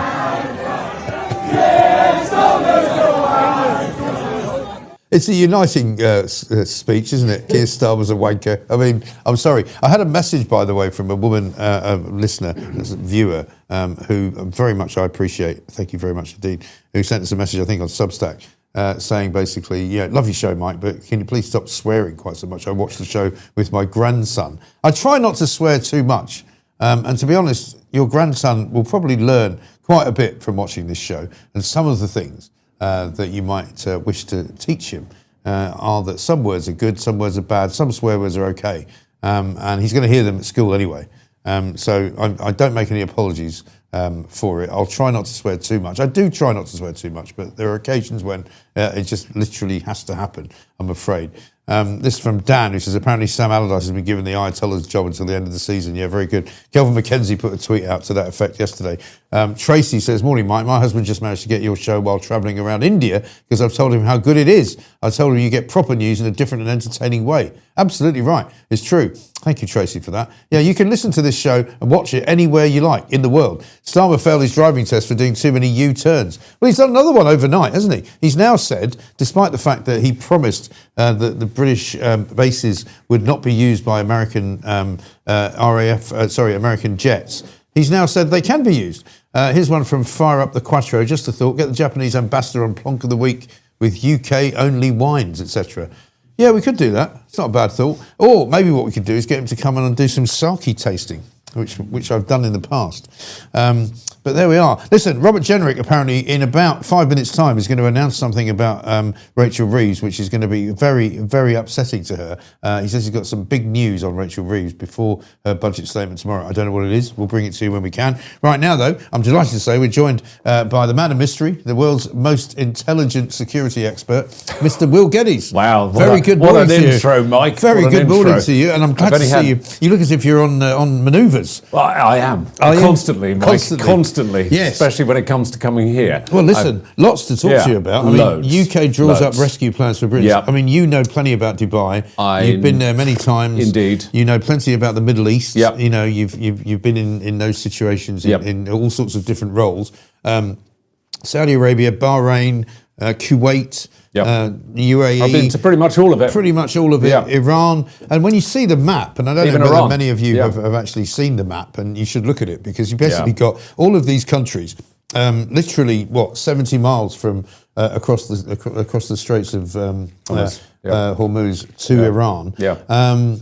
People getting, told they're going to sleep in underground car parks and they can't stay in hotels, people moving out of apartments. What are you hearing? What's the latest sort of situation? So I've got a lot of assets that are on the ground and some friends and even my godson who's out there right now. So obviously I'm trying to lend as much support as I possibly can and glean as much intelligence as I can. And I'm sure you've probably got quite a few viewers as well, Mike, who are tuning in from Dubai. Yes. And hopefully we can give them a little bit of help, a little bit of advice. Yeah. I'm going to put something on my socials later today about what each individual should be thinking about packing. Right. And certainly some of the preparations if they do get evacuated. And bearing in mind, Donald Trump has stated that he's happy to carry on for the next 4 weeks. This could go on for quite some time. And it doesn't seem like Iran is running out of munitions. They've launched over 165 ballistic missiles, over 550 drones into the UAE alone. Yeah. So it seems to be somewhat relentless. But yes, long and the short of it is everybody has to hunker down. It's what we call an INVAC as opposed to an EVAC. So it's about staying in your home right now. Try and get various companies that do deliveries to bring you supplies. Try not to go out. One thing people need to watch out for is typically in these situations of crisis, scumbags are coming out of the woodwork. So people are being contacted by individuals claiming to be from the Foreign Commonwealth Office, asking for their personal details to assist them in evacuating them. Be very, very cautious. You don't need to give them your details. No, you don't. No, you don't. Right. I mean, if you've already registered, and you should register on the Foreign Commonwealth Office site, and particularly travel overseas and go to the Dubai section. There is some details there, an email address. You should be registering on there. So any friends here in the UK, check your friends or family members in Dubai or in Abu Dhabi, in the UAE, have actually gone on there. There's nothing as far as I can see yet for Saudi Arabia. But I think MBS, his statement was, we've been allies, we haven't been involved, but you've targeted us, and they've had a few attacks close to Riyadh, which is the capital. And he's turned around and said, we're going to throw everything we've got at you, Iran, if you carry Are you on. surprised, actually, by the way that Iran is behaving? Because I read a piece of a statistic which astonished me, actually, which was I think on Saturday, that Iran has attacked more Arab nations in 24 hours than Israel has ever attacked. Yeah. Right? They've literally gone after it. They're firing weapons at Jordan. Yeah. They're firing weapons at Saudi, as you say, Kuwait, Bahrain, the UAE. There's sort of no end to it. Yeah, I mean, obviously they're trying to go for US targets, i.e. sort of US military bases, US installations. That's what Iran is trying to focus on. But to be honest, their technology is so old, and even their ballistic missiles are old. There have been a couple of cruise missiles sent into the UAE. So they have got capability, but since the 12-day war last year in June, their stocks were somewhat diminished, certainly by the amount that they have in their stock. But the biggest problem they've got right now, Mike, or we have right now, is their mobile delivery systems, which they can move around at any given time. So the sort of static installations and launch points, they're getting taken out. Right. But the mobile vehicles that are launching them, a bit like the Scuds in the First World War, in the First Gulf War, if you remember. I remember. So that sort of thing, that's the big risk at the moment. And what about the plans for evacuation? Because we heard sort of overnight that, and it's on the front page of the Daily Mail, the UK is drawing up rescue plans for Britain's trapped in the Gulf. I'm not quite clear how that would work because, I mean, I saw pictures again last night from Dubai Airport, and I don't know if they were genuine because you never know on social media, but it looked as though there was a crowd of people trying to sort of stand around checking into flights which don't exist. And, there's a whole list of flights cancelled, blah, blah, blah. I mean, it doesn't seem to me that they're going to open up the airspace anytime soon. They won't. Because why would you? And frankly, if it was me, I wouldn't be getting on a plane that might be shot down by a missile. Yeah. But how would they evacuate people if it wasn't through the air? Can they drive them somewhere? How does that work? Yeah, so I've done a few evacuations over the years. The first one was back in the 90s. And I've moved a number of people, but nothing like the numbers we're talking about here. 97,000, 98,000. Yeah, that's a lot. But it's the three options you generally have for planning an evacuation is either air, water, or land. Right. Now, in this instance, obviously the UAE borders Saudi Arabia. Yeah. So Saudi Arabia is going to have to be super secure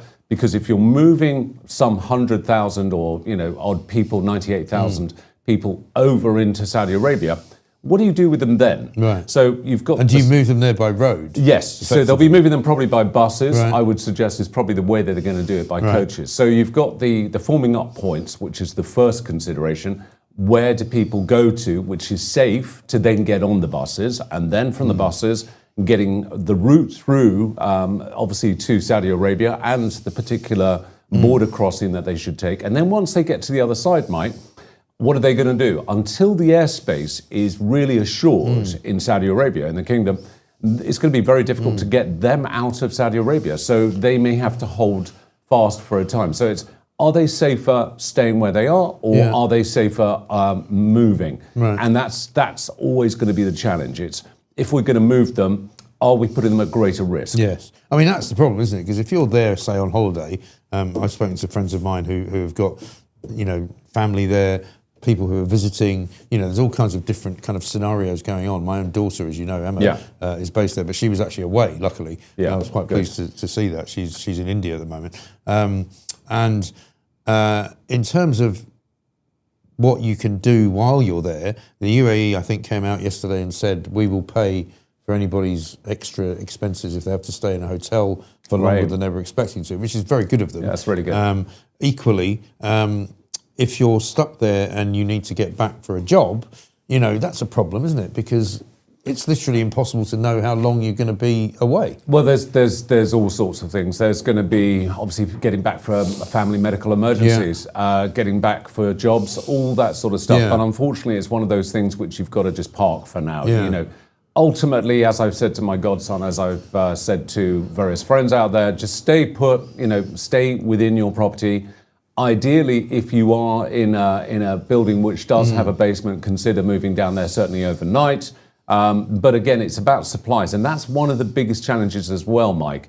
Will delivery systems still be operating? Will people take that risk? But like you were saying about aviation, And you were mentioning earlier with Johnny about the ships moving through the Straits of Hormuz and about the insurances being significantly increased. Well, I know in terms of conflict insurance, having operated in conflict zones myself and having to insure my own guys, the airlines, if they won't be able to fly into the UAE until such time as the underwriters at Lloyd's will be turning around saying, yeah, it's safe to do so. Otherwise, it will spend a lot of money, and reputationally, it could be very damaging. Right.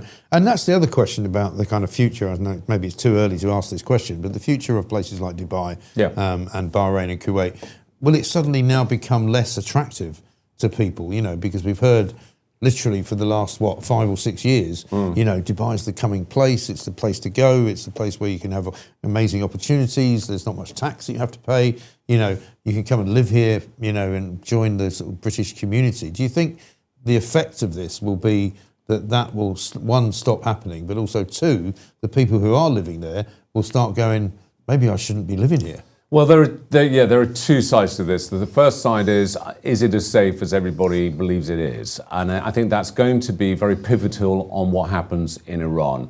And I have a few ideas of perhaps what might be going on behind the scenes, which we can explore if you like, Mike. But I think ultimately there has been somewhat of an unspoken agreement between the UAE and various terrorist organizations to stay away from them. Right.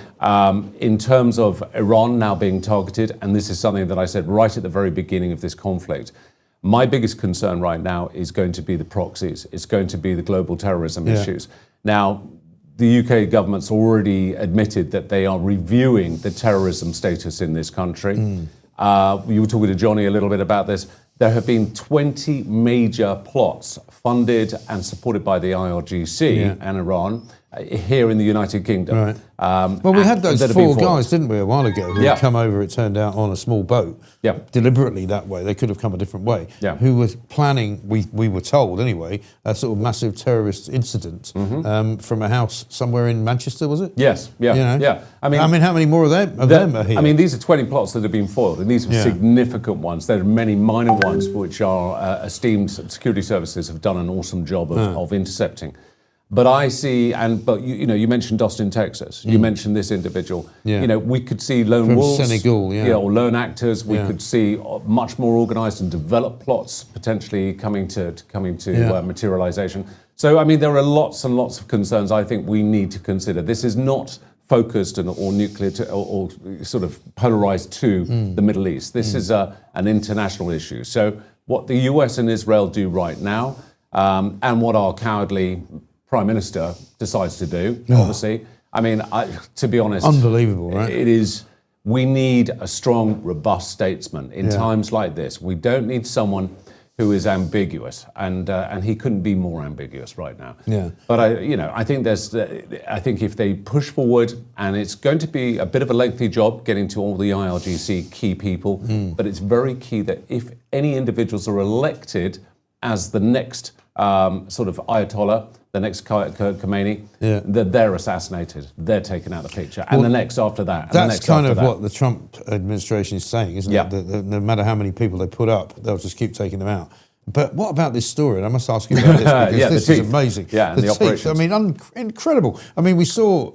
And because we know they're capable of this kind of thing because of what they did with Hezbollah. The pages. Putting the pages, with explosive devices in them all, and watching all their bollocks getting blown off, quite frankly. I'm sorry to say that this time in the morning, but, Well, literally happy they were. Days, right? They literally were standing in shops. Yeah. But the story I saw yesterday said that they had managed to get a load of dentists and doctors into Iran, undercover, working for Mossad, who basically implanted... listening devices and or trackers into their mouths, into their teeth, into their body somehow. I mean, is that something that they could do? Okay, so there's two sides to this. Mossad's incredibly capable in terms of these kinds of operations and infiltrations, getting into it's a Mission Impossible time, isn't it? Oh, it is, absolutely. And there's some stuff, Mike, which you and I have discussed off air, which you know about, which is really sort of mind-bending in terms of some of the capabilities which are being utilised by some of the intelligence agencies. But Mossad are very much at the sharp end on these things.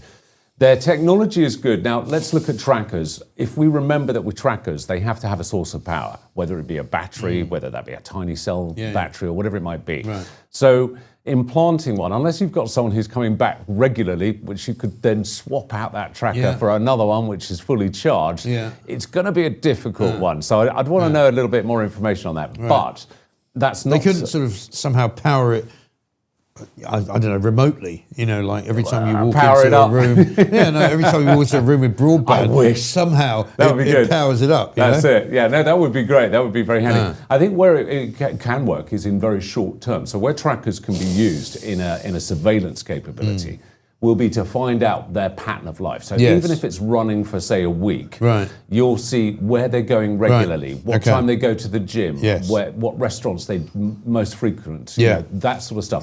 That pattern of life you could potentially do with a very tiny tracker on a limited battery lifespan. Because the reasoning for this apparent sort of, you know, methodology and or, you know, story is that they were able to take out the Ayatollah and most of his lieutenants because they knew exactly where they were, including members of his family. And it will be. It's in the same way as when I talk to some of my clients, and it's not the CEO of big corporate. I always say, it's your PA, it's your executive assistant. That's the one person, if I'm the threat, I'm going to target, because you know more about your boss than the boss probably knows about themselves. They know when their wife's birthday is, the mistress's birthday, you know, what they like to have in their tea. Where they really went on Thursday night, exactly, as opposed to where they said they went. Right? Yeah, precisely. Yeah, you got Crikey.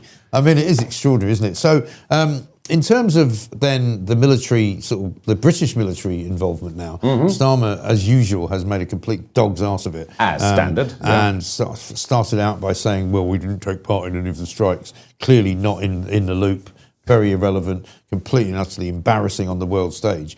He's now kind of sort of slightly come into the coalition I'm not even going to say the coalition of the willing, but where he's now said another U-turn, we're going to allow British bases to be used by the US jets, which he said they wouldn't let them do last week. Of course. Well, he didn't even do that in the first place. No. I mean, Trump's pretty forgiving of these kind of infractions, but you know, the patience is going to start wearing thin. But also us as the electorate, as the general public here in the United Kingdom, you know, you have such a weak-willed jellyfish of a man who is not going to stand up in a time where, let me tell you, we will see the repercussions here in this country. I mean, he really is, it's time for him to go, one, and if it wasn't time for him to go, this is now obviously the signal, because he can't get away, can he, from his kind of fear, if you like, of the Muslim backlash, which he's already had. Yes, you know, because of course, you know, and we saw it in Gorton and Denton last week, you know, Labour are finished. You know, the Greens have now got the Muslim vote. That means they'll have it pretty much everywhere they want to have it for the rest of time. So you might as well give up. And the deputy leader turning up at a pro-Iranian regime, exactly right. Speech. I mean, the enemy is hiding in plain sight. We can see who the enemy is, but you know, Labour are like a dying jellyfish. I can't think of anything else to describe them as. You know, as utterly useless, washed up. Precisely. Away, too far from the sea to get back into it. Will, great to see you. Thank you very much Always indeed. A pleasure, Will Kelly's there with his take on what's going on, and if you are worried about your people out there in the Middle East, if you are worried, you know, take his advice. You know, make sure you don't sign up to anything that you don't know about for sure. Get yourself registered on the Foreign Office website. Don't go anywhere else. And if you are being told to stay in a safe place, then stay in a safe place. That would seem to be the case. We spoke to Isabel Oakeshott yesterday, and she said actually things are not as bad in Dubai as you might think. But the problem is you never know, because we've seen various bits of footage of drones hitting buildings, you know, bits of shrapnel causing fires, all of that. It's still a very, very unknown quantity at the moment, and attacks are still ongoing. Luckily, as we know, the situation is getting protected, if you like, because of the Iron Dome scenario in Israel, and also what the protections are like in Dubai and other parts of the Middle East. So we'll bring you all of that. Robert Jenrick's announcement has come out, by the way. He's accused Rachel Reeves of being friends with somebody called Arshad Katana for over a decade, who has the most abhorrent and shocking views. The person, Arshad Katana, has shared military video that glorifies terrorists, has anti-Semitic views, says those who speak against Islam are an evil gang who will seek to destroy We'll try and get some context for you. We might even try and play the video that he's put out. But first, before we talk to Anne Widdecombe, let's get some news with Edward Hughes. Good morning, all. Here's the news with me, Eddie Hughes. The biggest story today is the escalating Middle East crisis. Weapons-grade tool. Keir Starmer has confirmed the UK will allow the United States to use British military bases for limited defensive strikes against Iranian missile sites and launchers. Beep, beep, beep. Is that the sound of someone backtracking? This follows recent US-Israeli actions and Iranian retaliatory attacks that narrowly missed UK personnel and targeted regional allies. Starmer denied any U-turn, stressing Britain won't join offensive operations but aims to prevent further Iranian missile barrages. The government is now planning potential evacuations for thousands of British nationals in the region, with RAF jets already active in the Middle East. Domestically, major asylum reforms take effect today. Refugee status becomes temporary and subject to regular reviews, with the Home Office aiming to deter migration and require returns to newly deemed safe countries, sparking debate within Labour and beyond. Elsewhere, the government launches a landmark consultation on children's online safety, seeking views on social media bans for under-16s, nighttime curfews, stricter rules for gaming, and AI chatbots. And in sport, Arsenal's nervy 2-1 win over Chelsea keeps them 5 points clear at the top of the Premier League, with Manchester United winning against Crystal Palace to take them into third place. That's the key UK news roundup for today. Remember to like and subscribe. Laters, Tigers. So, there we are. The stories coming thick and fast. Attacking an RAF base in Cyprus, that came in yesterday. Britain backs the war on Iran, is what one of the headlines in the papers says. Trump vows to press on against Iran. He says that he's quite happy to continue the military activity for weeks. 94,000 people, according to, I think, the Daily Express, is stranded in the Middle East. Meanwhile, there's probably another couple of 100,000 in various other parts of the Gulf, whether it be Saudi Arabia, Bahrain, whether it be Kuwait, whether it be the United Arab Emirates. And of course, Starmer U-turning on the use of military bases in the UK for American jets. I mean, you really just could not make this stuff up. Meanwhile, Mohsin Ali, who is, let's not forget, the deputy leader of the Green Party, attended a demo yesterday, which was very much pro the Ayatollah in Iran. Beth says this: Starmer is such a wet blanket. Seeing him speak genuinely angers me.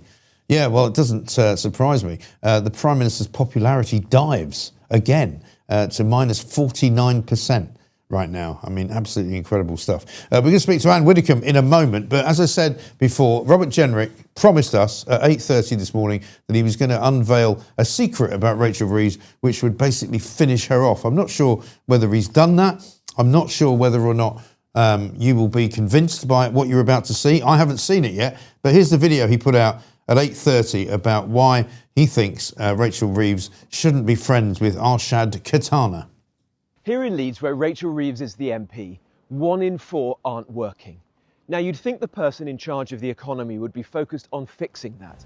Instead, she's been hanging out with the man she describes as her friend, Arshad Katana. Pleasure to be here with you this evening. A man who shared a military video, which also glorified terrorists from 2 terror groups, who said that those who speak against Islam are an evil gang who he will help to destroy, who's hosted preachers at his Leeds mosque with vile views.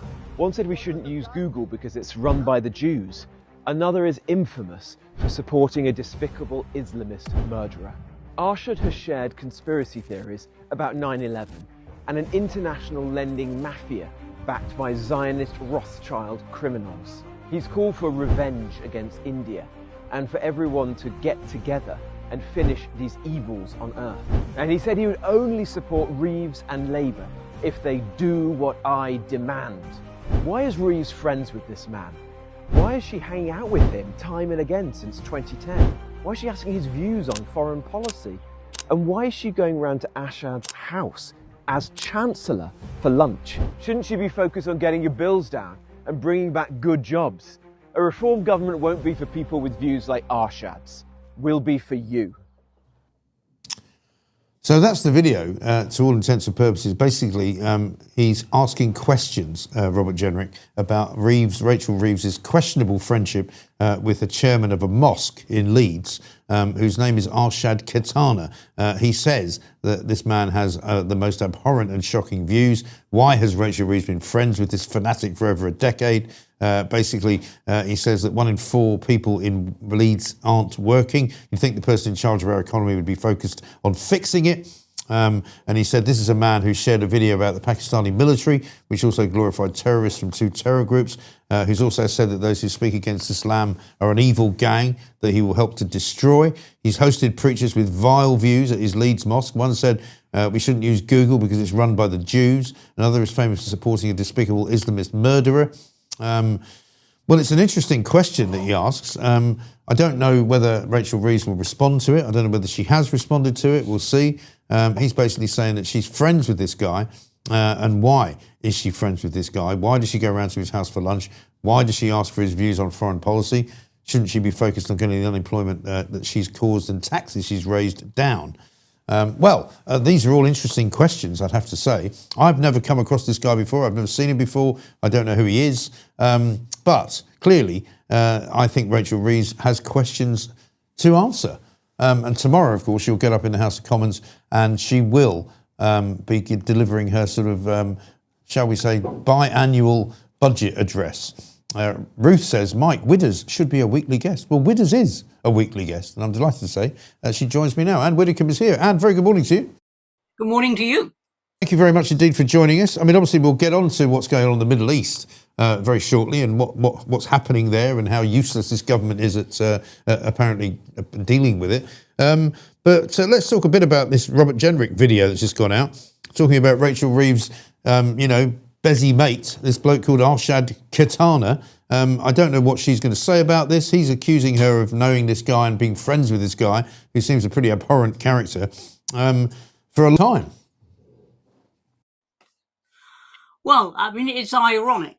We had, only in the last few days, a Labour councillor suspended because he was photographed at an event at which also there were 2 convicted drug dealers.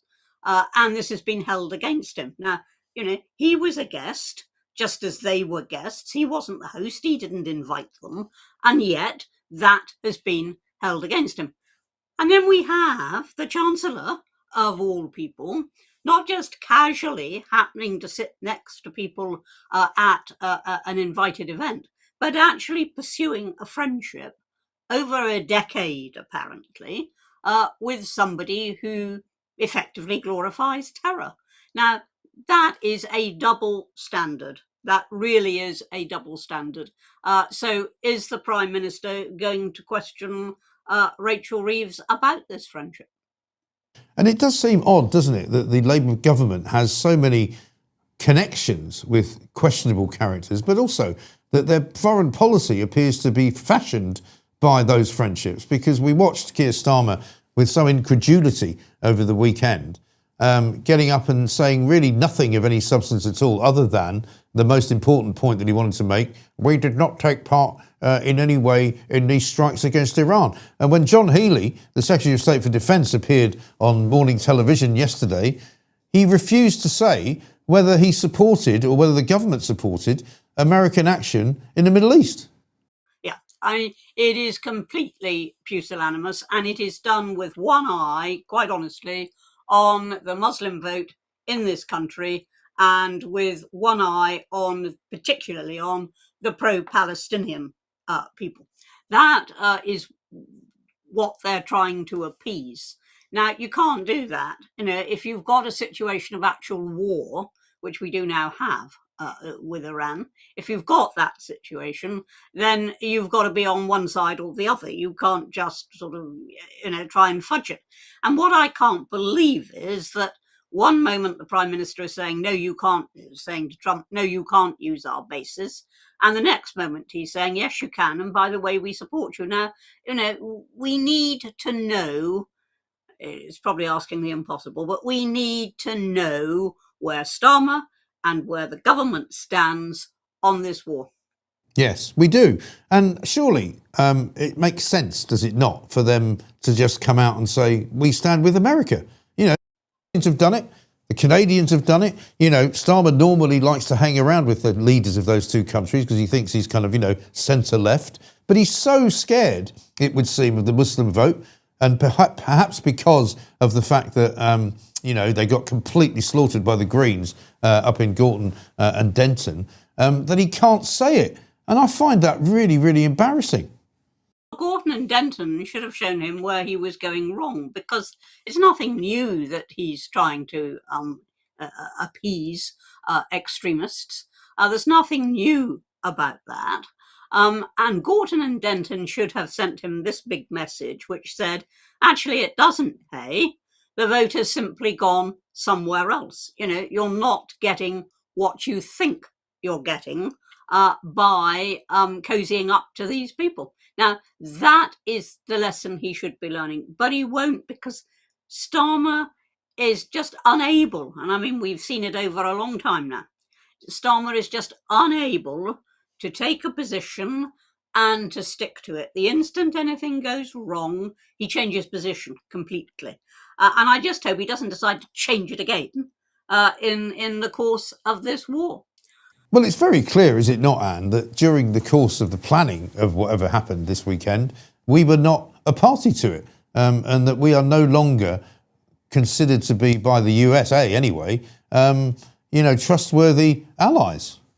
One can't altogether blame them. What we've got to remember is the USA is our major ally.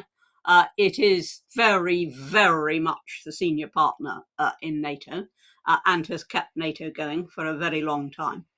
While NATO hasn't always fulfilled its obligations. So I would think already Trump isn't certain of where we stand and what we're about. Now, if we had Thatcher or we had Farage, he would know exactly where Britain stood, because he would be told, and he wouldn't expect that to change, except in the event of some massive and unforeseen cataclysm, which isn't going to happen. Yes, and that's really the problem, isn't it? Because there's no way back really from this, is there? I mean, no matter what Keir Starmer now does and says that he's going to allow British bases to be used by the Americans, you know, the damage has already been done, hasn't it? I think the damage is huge. We have shown ourselves to be an unreliable ally, and I think that does matter. And the fact that they've got bases that they want to use, we should have been saying, right, you know, this is our major strategic ally. And so there's got to be a very, very, very pressing reason before we refuse them permission, instead of which Starmer appears to be working from the opposite point of view and saying, well, no. Our normal position would be that we won't help, but it's only if something special happens that we will help. Yeah, I mean, it seems ridiculous. And as far as the whole kind of global situation goes at the moment, Anne, what's your take on the Middle East? Because, of course, we've seen over the course of the last several years, you know, Dubai is the place everybody wants to go and live. We've been doing business with Saudi Arabia for years, you know, Bahrain, Kuwait. There's lots of British military activity going on there. I mean, is this going to change, do you think, the way that we view the Middle East from now on, if you like? You know, it's no longer a place where people would always say, oh, it's so safe there. You can put your phone on the top of your car and leave it there when you go shopping, and you come back and it's still there. You know, unfortunately now they're going to say, well, yeah, you can leave your phone on the top of your car, but the problem is your car might get blown up by a drone strike from Iran. Well, I don't think that will apply when this is over, whatever you might call over, and whatever the final outcome is. I think at that stage, people will want to go back to Dubai. I think at the moment, I mean, I would be extremely dubious, and Foreign Office advice is very clear. Our nationals should come home. And I think that is right in the short term. But honestly, Mike, you know, we always look at a situation and we say it's going to prevail forever.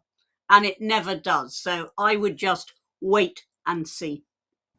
Yeah, I mean, my sense is that it won't last for that much longer, because my view is that the Iranians, one, cannot really stand up against military power from Israel and the United States of America, no matter what they may say.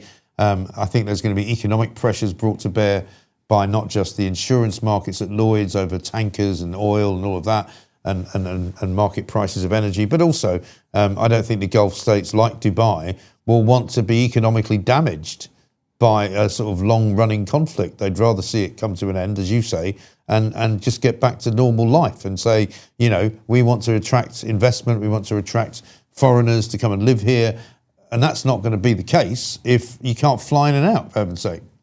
Well, absolutely, and I don't think at any rate that it will last that long either. But we've no boots on the ground. It is being done through airstrikes, and I don't know that they'll want to give in immediately. They're fighting back at the moment. They're doing what they've done in the past, which is to strike American bases because they themselves have been the subject of attack. But I also think what Trump is not getting right is that he is saying to Iran's population, well, you rise up, you know, you deal with this. You're the people who are being oppressed by this regime. We've killed the leaders. Now, you know, you wake up, you do something. But they're not organised like a revolutionary movement. They haven't got a cache of arms. And it's not going to happen like that. And I think, you know, people will wait to see what happens. Yes, I think that's right. Final one for you. Story in the Telegraph today saying, according to Shabana Mahmood, the latest useless Home Secretary that we've had in this country for many a year, she says migrants' rights to permanent asylum in the UK will be scrapped from today in what is being described as the most significant overhaul of immigration policy in a generation. I'm not so sure. What do you think? No, it's effectively it's window dressing. I mean, when people come here, what they want to do is to get a foot in the door. And if they can be admitted to Britain, even if it's only on a temporary basis, that is what they want, because the message that has gone out across the world is, you know, British systems are such that if you can get into the country, you're very, very unlikely to be removed. You know, we don't practice detention. We haven't got national identity cards. We just don't have the right surveillance. So I don't think this is going to make an iota of difference, except possibly to people who really are genuine. But on the other hand, you know, most of our asylum seekers, the overwhelming majority of them, come from perfectly safe countries, so they can't be genuine. Absolutely right. Fascinating stuff. Well, we'll be keeping an eye on it. And great to see you again. Thank you very much indeed. Anne Widdicombe giving us her weekly dose of common sense right here on the real home, of course, of common sense. Big Blue says this: everyone seems to forget the huge number of travellers who flew to Oz or Thailand or the Maldives, etc., via the Middle East. These people aren't in immediate danger, but they are stuck where they are. Well, I've been speaking to friends of mine who live in Dubai, friends of mine who live in Abu Dhabi. You know, they're all kind of dealing with it the best way that they can. It is a bit of a problem. It is an unfortunate state of affairs. But my belief is that it won't go on for too long, because I don't believe that the people in the Middle East, the governments of the Middle East, want it to go on for too long, because it affects their ability to make money, which everybody wants. And I really don't think that the markets will want there to be hold-ups with regard to oil delivery, with regard to tankers going through the Straits of Hormuz, and all of those things. I mean, normally whenever there's been a conflagration before, it's dealt with inside of a week, you know. But very, very much would like to hear from people who are stuck out there, or who are listening and watching us from there, or who have family members who are there. We'll be talking to some through the course of the week. We've already got a couple lined up for tomorrow. But, you know, it is an extraordinary state of affairs that Britain finds itself completely out of the loop, right? Keir Starmer, completely and utterly politically kind of marooned on an island of his own, surrounded by Islamists, because he's too frightened to walk through them to get to the good guys, which seems extraordinary. Jan says this: the UAE is going to cover expenses of food and accommodation of 20,000 travellers stuck at UAE airports due to the Iran attack. I can't imagine the UK ever doing that. Well, it's better than that, I think. I think the United Arab Emirates has actually promised to pay the hotel bills of everybody who may be stuck there for longer than they would have otherwise expected to be. Didn't Keir say he wouldn't work Fridays, says Dan. Well, I wish he wouldn't work any bloody day, to be honest. He'd take the whole week off. In fact, take the rest of your life off and leave us to be governed by somebody who knows what they're doing. That would be good. We haven't had too many super chats today, but I don't know whether that's a problem. But if you've got any, let's do them. This from James. He says, the left are terrorist sympathisers. Yes, they are. And, you know, it's ridiculous what's going on. Tony says, Mike, please have Raja Mia MBE on your show. He's brilliant. Yeah, we might well do. People have asked me for him before. I don't know him personally, but we may well. We're getting Maggie Oliver on this week because she's actually taking the government to court over the rape gangs, which is good. As SOB says, Miliband cut the feed to Mike's neon sign. Yeah, I've got to say, the neon sign over my right shoulder has still not been fixed. Is there an update, Pooch? It's been picked up today. Oh, what, a new one? No, it's been picked up to be repaired today. Oh, it's going to be picked up to be repaired today, right. So how long is that going to take? It took us quite a long time to get it. And this could go on forever. Can we order another one? Do you think we could do that? Let's get another one because, you know, I mean, a lot of people quite like it the way it is now. They say actually it's less obtrusive than the big blue shiny one because there's no reflection coming from the light anymore. I don't mind it, but you know, I like the idea that I used to have a little remote control where I could change the colour and everything. Quite like to play with that. Haven't done it for a while. Anyway, listen, loads more to do, lots to talk about. The story today, as I say, from Shabana Mahmood is that she's going to change the rules so that migrants arriving in the UK after today will only be eligible for temporary refugee status as part of sweeping reforms to deter them from coming. What's the difference? What, so now, when you arrive on the Dover ferry, or whatever it's called, you know, the RNLI ferry that brings you in from the dinghy, instead of being given leave to remain, you get given temporary refugee status. So, so you still stay here. You still get given a hotel room. You still get given free pizza. You still get given, you know, warm blankets and a phone. Ridiculous. Russell says, why don't you get a professional barber on your show to give you a haircut? That would be great content. We could try that, actually. Yeah, what do you think? Yeah. Mind you, who's going to sweep up afterwards, though? Because we've got... Pooch. I mean, no, I'm not having that. Pooch cannot sweep up the hair. That wouldn't be right. We'd have to get some kind of minion in to do it, wouldn't we? Anyway, well, maybe that's an idea. I mean, I do know a couple of mobile hairdresser types. During COVID, they were very busy, actually, without wishing to say too much. You know what I mean? Anyway, coming up, Elon Levy's going to be here, from a former spokesperson for the Israeli government. He's in Israel. He'll tell us what it's like there right now. First, though, I think we need some news with Edward Hughes. Good morning, all. Here's the news with me, Eddie Hughes. The biggest story today is the escalating Middle East crisis. Weapons-grade tool. Keir Starmer has confirmed the UK will allow the United States to use British military bases for limited defensive strikes against Iranian missile sites and launchers. Beep, beep, beep. Is that the sound of someone backtracking? This follows recent US-Israeli actions and Iranian retaliatory attacks that narrowly missed UK personnel and targeted regional allies. Starmer denied any U-turn, stressing Britain won't join offensive operations but aims to prevent further Iranian missile barrages. The government is now planning potential evacuations for thousands of British nationals in the region, with RAF jets already active in the Middle East. Domestically, major asylum reforms take effect today. Refugee status becomes temporary and subject to regular reviews, with the Home Office aiming to deter migration and require returns to newly deemed safe countries, sparking debate within Labour and beyond. Elsewhere, the government launches a landmark consultation on children's online safety, seeking views on social media bans for under-16s, nighttime curfews, stricter rules for gaming, and AI chatbots. And in sport, Arsenal's nervy 2-1 win over Chelsea keeps them 5 points clear at the top of the Premier League, with Manchester United winning against Crystal Palace to take them into third place. That's the key UK news roundup for today. Remember to like and subscribe. Laters, Tigers.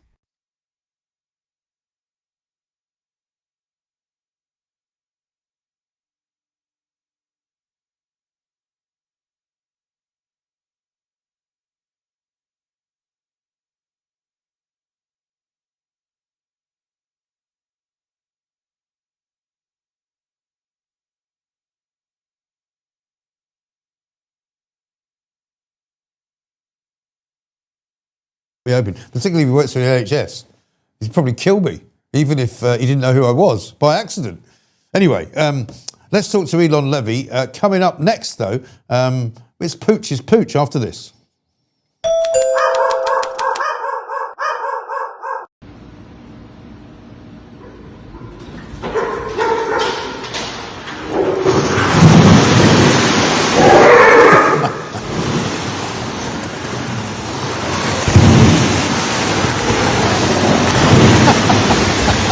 The last goal, brilliant.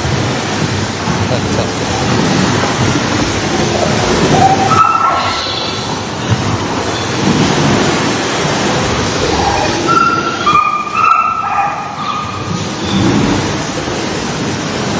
Puppy pool is called. Great. That's brilliant, isn't it? And just cheers you up. You know, watching dogs jumping into water just makes you smile, you know, which we all need at this time, it has to be said. Hev Chip says, have Matt Steeples on about Andy and Epstein. I don't know who that is. I'll pass that one on to Charlotte and see if she knows who it is. Meanwhile, here's an update. This is me at the weekend with the lovely Ziggy, who was very happy with me because, one, I turned up, and two, I was sitting on the floor, which he likes better than when I sit on the sofa, because he doesn't have to jump up on the sofa, and he was just putting his chin on me. And I'm happy to report that his paw is a lot better. He's been taking antibiotics and he's fine, as indeed is mine, even though I was accused by the mother of my children of having a red finger. It's actually a lot better. Thank you very much. Let's talk to Elon Levy, though, because he's been reporting this morning the Israeli stock market is looking incredibly healthy. He's also going to let us know how it's all going in Israel with the Iron Dome and the protection from missiles coming in from Iran. But of course, just for a change, Israel's not being accused anymore of what you might call aggressive attacks, because it turns out that Iran has attacked more Arab nations in the past 48 hours than Israel has ever attacked. So let's get Elon's view and see what's going on. Elon, very good morning to you. Good morning, Mike. How are you? Very well indeed, very well indeed. Very encouraged by what's going on, you know, unlike some broadcasters who will ask you ridiculous questions about whether it's justified to attack a murderous, ghastly killing machine with complete and utter impunity. I will say well done, and I apologise once again for the uselessness of our Prime Minister, who doesn't seem to know whether he supports it or not. Mike, the Iranian regime has declared war on Britain. I don't think people understand what is happening now. The Iranian regime fired a drone at British base on the sovereign territory on Cyprus. This is after trying to shoot missiles at that base. Britain might not think that this is its fight. The Iranian regime begs to differ. And frankly, it's been extremely disappointing to see Prime Minister Starmer coming out with a statement saying, we had absolutely nothing to do with the US strikes, and then coming up with another statement that started with, yesterday I told you we had nothing to do with the strikes, and now I can update we still have nothing to do with those strikes. Britain needs to decide where it stands. You can't just sit on the fence as Iran continues to attack British troops who are sitting there basically as sitting ducks. And it looks like the UK's position now is that it sort of agrees with the American and Israeli attacks on Iran's ballistic missiles because it sees they're a threat. It's just quite happy to wash its hands of it and let someone else do their dirty work for it.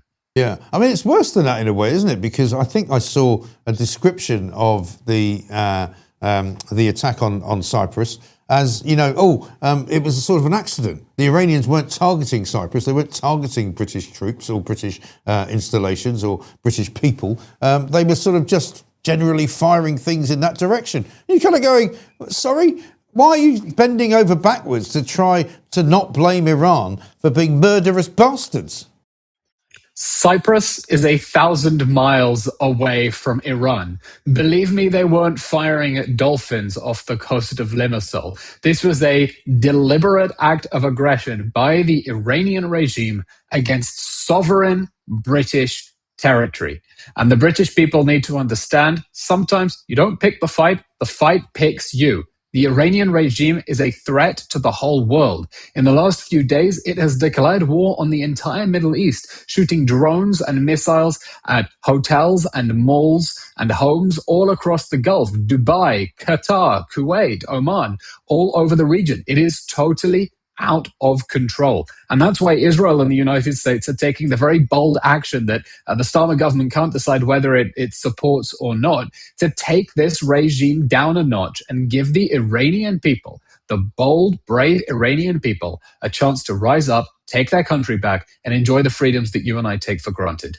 And is it not a massive diplomatic error by Iran? And maybe they don't care, and maybe because they're kind of a bit rudderless in terms of leadership right now, they can't really make proper decisions. But surely it's not going to help them in the long run to be launching missiles at places like Jordan and the United Arab Emirates and Kuwait and Qatar and Saudi Arabia. I mean, it doesn't make any sense, does it? The decision by the Iranian regime to lash out at the entire Middle East is a catastrophic strategic misjudgment. I think what they thought would happen is that these Arab countries would run to the US and say, you've got to stop the attacks on the Iranian regime immediately, that they could browbeat them into submission to get the Americans to call off the attack. It's having the opposite effect. America and the Arab nations just put out a statement saying they reaffirm their right to self-defense. That means they're not ruling out joining the attacks on the Islamic regime because it is dangerous, because it is weak like a wounded animal, and they want to finish off the threat from the Ayatollahs who have brought so much death and destruction to the region. But hey, Mike, it's not the first time. The October 7th massacre, initiated by an Iranian proxy army, Hamas, will go down in history as one of the biggest strategic blunders in modern military history. The Iranian regime surrounded Israel with a ring of fire, a network of proxy armies, so they could press the button and destroy Israel at the moment of their choosing. It backfired, exploded in their faces, and has led to Hamas, Hezbollah, the Houthis all decimated, and now Israeli jets controlling the skies of Tehran, achieving aerial supremacy in only 24 hours.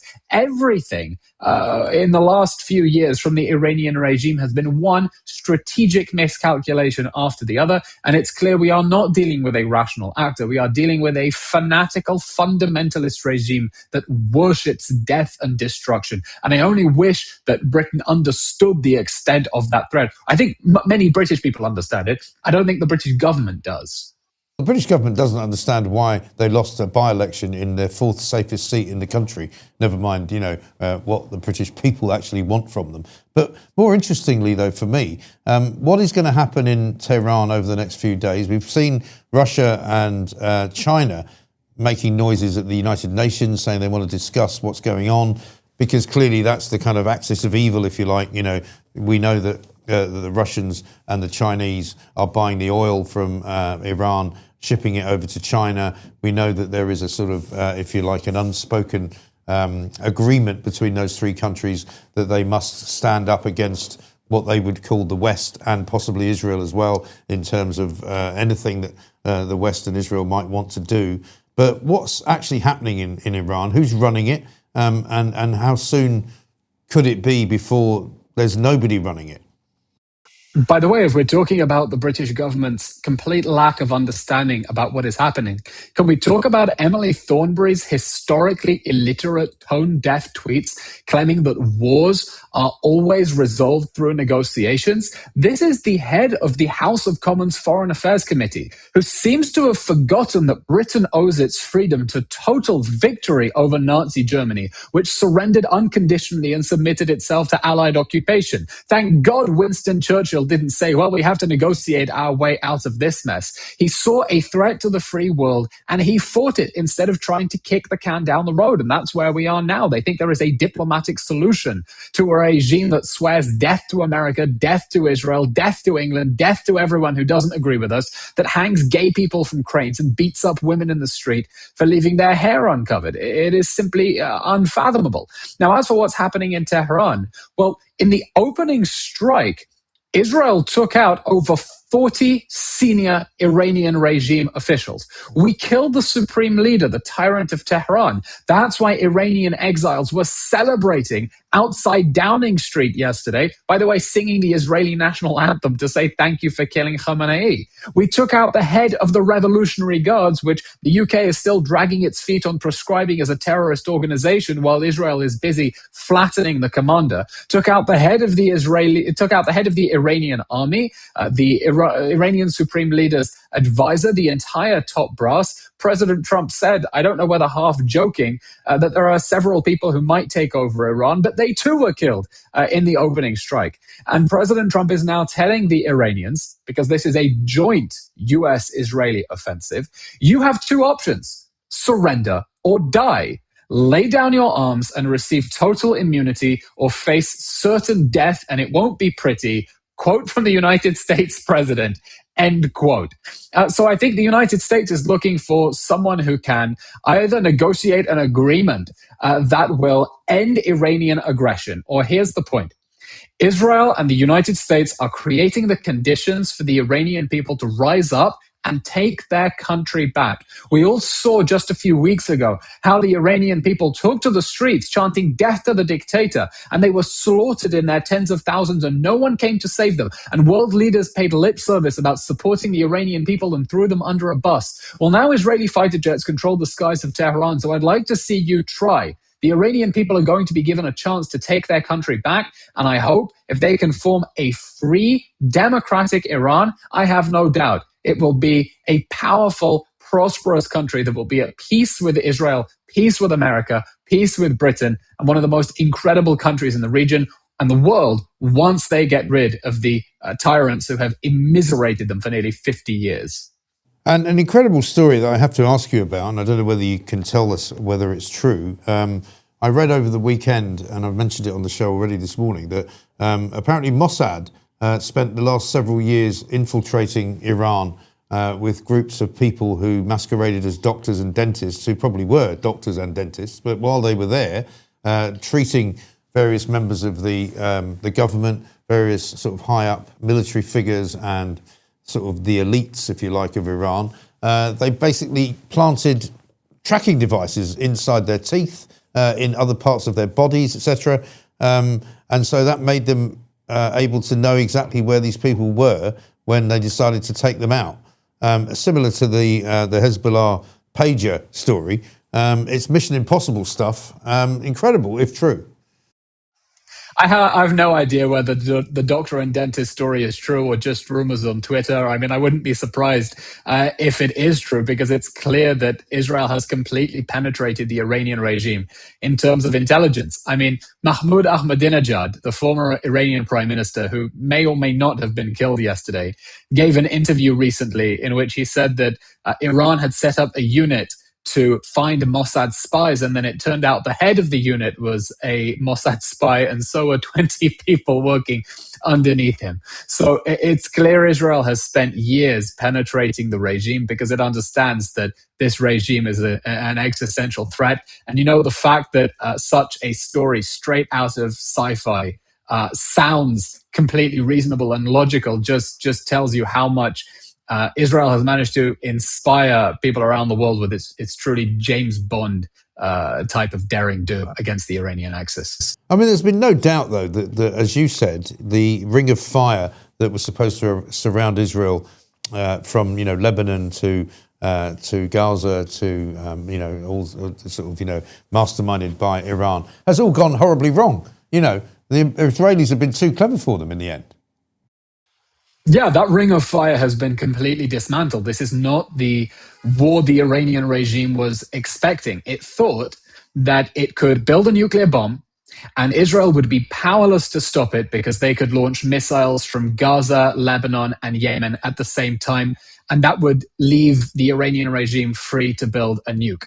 That backfired spectacularly because Israel cut these terrorist armies down to size in order to clear the way for a joint operation with the US to blow up the Iranian nuclear project. But Hamas, Hezbollah, the Houthis, they're down, but they're not out. Hezbollah has joined the war on the side of the Iranian regime. At 1 o'clock in the morning, they fired drones and missiles towards Haifa, Israel's biggest city in the north. And Israel has responded with fierce airstrikes, ordering the evacuation of Lebanese villages. Let's remember, the last war with Hezbollah ended with a diplomatic solution. How great? Who doesn't want a diplomatic solution? Saying that the Lebanese government has to disarm Hezbollah. and they failed miserably. Frankly, I don't think they tried. They were scared to pick a fight with Hezbollah, and Hezbollah rearmed instead of disarming. And now Hezbollah has made the terrible mistake to try to save the Islamic Republic by taking some potshots at Israel in the north, and Israel is going after Hezbollah in order to totally dismantle it. We are done with the days in which terrorist armies sitting on our borders can fire rockets and drones at will and expect Israel to fight with two hands behind its back. I don't think the British people would tolerate a single day of rocket fire or drone attacks from jihadist armies sitting on their borders. I mean, being in the middle of the sea helps, and Israel certainly isn't going to put up with it either. No. And what about the Strait of Hormuz and the problem with tankers and oil and supply and the energy markets, which are probably going to react today? We haven't really seen quite what's happened yet, but is there a danger that's the Iranians' kind of final resting place, if you like, is to worry the oil business to such an extent because of what they can threaten, that's where they're going to go next? The Iranian regime has essentially declared war on the entire global economy by blockading the Straits of Hormuz. This is the entry point for a fifth of the world's oil. By not letting ships in or out, they are trapping ships in the Persian Gulf where they are sitting ducks for Iranian missiles and Iranian drones. This is an attempt to take the entire world economy hostage and say, if you don't let us build nuclear weapons unmolested, we are going to target your tankers and we are going to make every single person in the world pay in their pockets. And I really hope that the world realizes you don't appease a regime like Iran. You don't just feed the tiger, give it what it wants, and hope that it's going to go away. A regime that is willing to undertake the dangerous and reckless step of blockading the Strait of Hormuz is not a regime that can be allowed to govern a powerful, impressive country like Iran a day longer. And that's why everyone should be asking, how do we help the Iranian people take their country back? How do we make sure that this war doesn't end with the Iranian regime, a wounded animal, licking its wounds and vowing revenge? How do we make sure it ends with this millennia-old civilization of Persia, of Iran, of those brave people, building a free country that wants to be at peace with its neighbors, instead of women living in fear that if they show a little bit of hair in the street, they're going to get beaten up by regime thugs? Absolutely right. And you mentioned Haifa, obviously, there, and Hezbollah firing a few missiles into northern Israel. What about life in Tel Aviv, life in Jerusalem, life in Israel in general at the moment? How is that?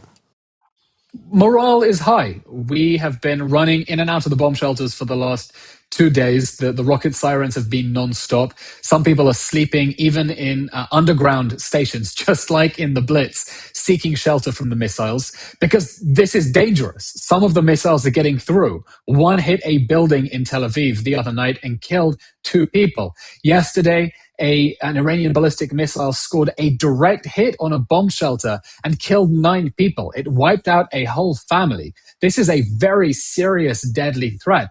But the Israeli people know we don't want Iranian missiles falling on our cities. We can't afford for thousands of them to fall on our cities.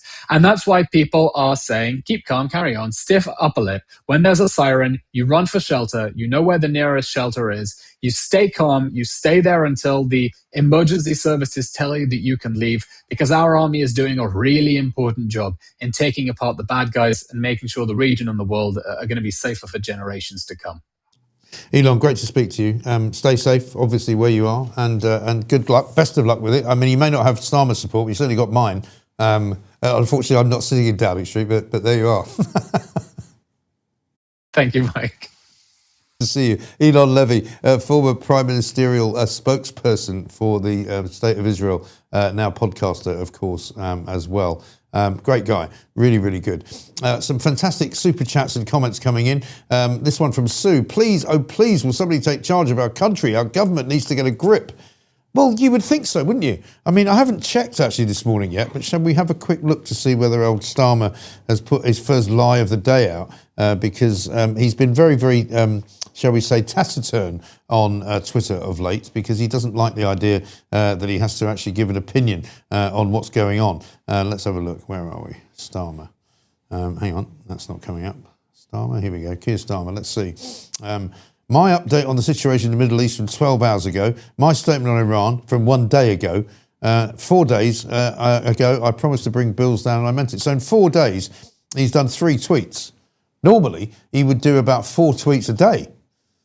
He's got nothing to say, right? He's such a plank. He really is. Is that why Polanski's scared to go to the dentist? Makes sense now, says Moody. Very good. Absolutely right.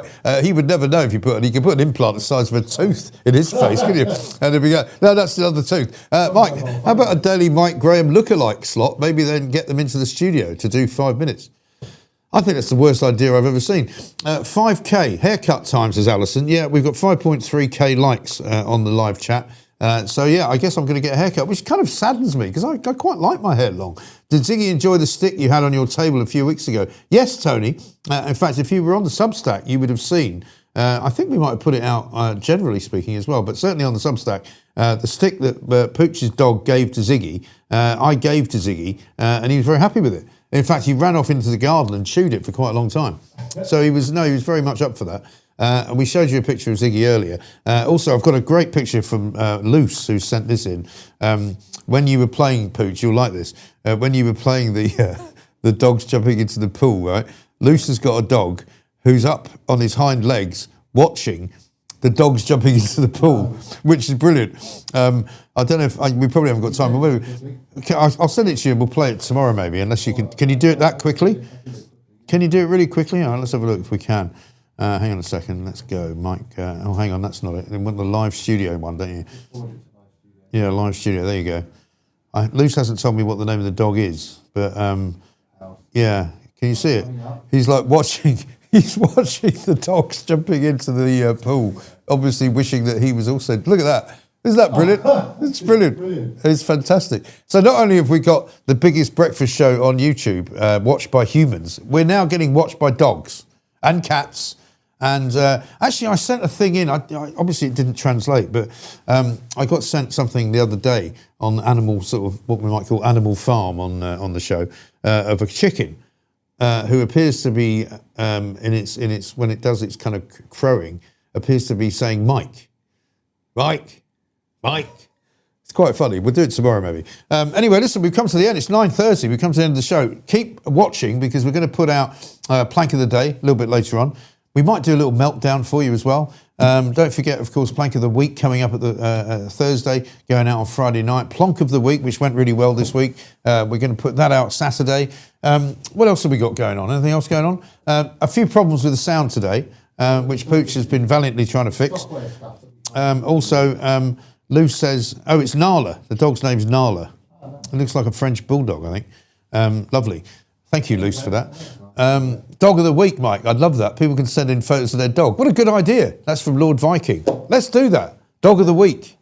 I mean, is there Pooch of the Week, maybe? I don't know. Let's listen. We love dogs here at the Mike Graham Show, so send as many pictures in as you like.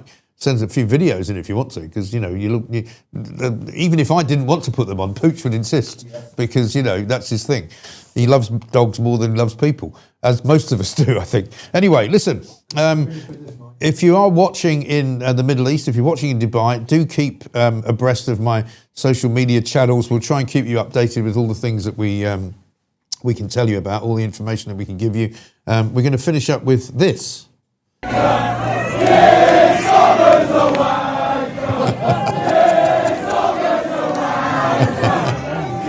This is Iranians and Jews, yeah. I mean, that pretty much sums up the feelings of the nation, doesn't it? Iranians and Jewish people in North London jumping up and down, dancing together, singing Keir Starmer's a wanker. Because he is, let's face it. There's no two ways about it, right? We'll be back tomorrow at 7 a.m.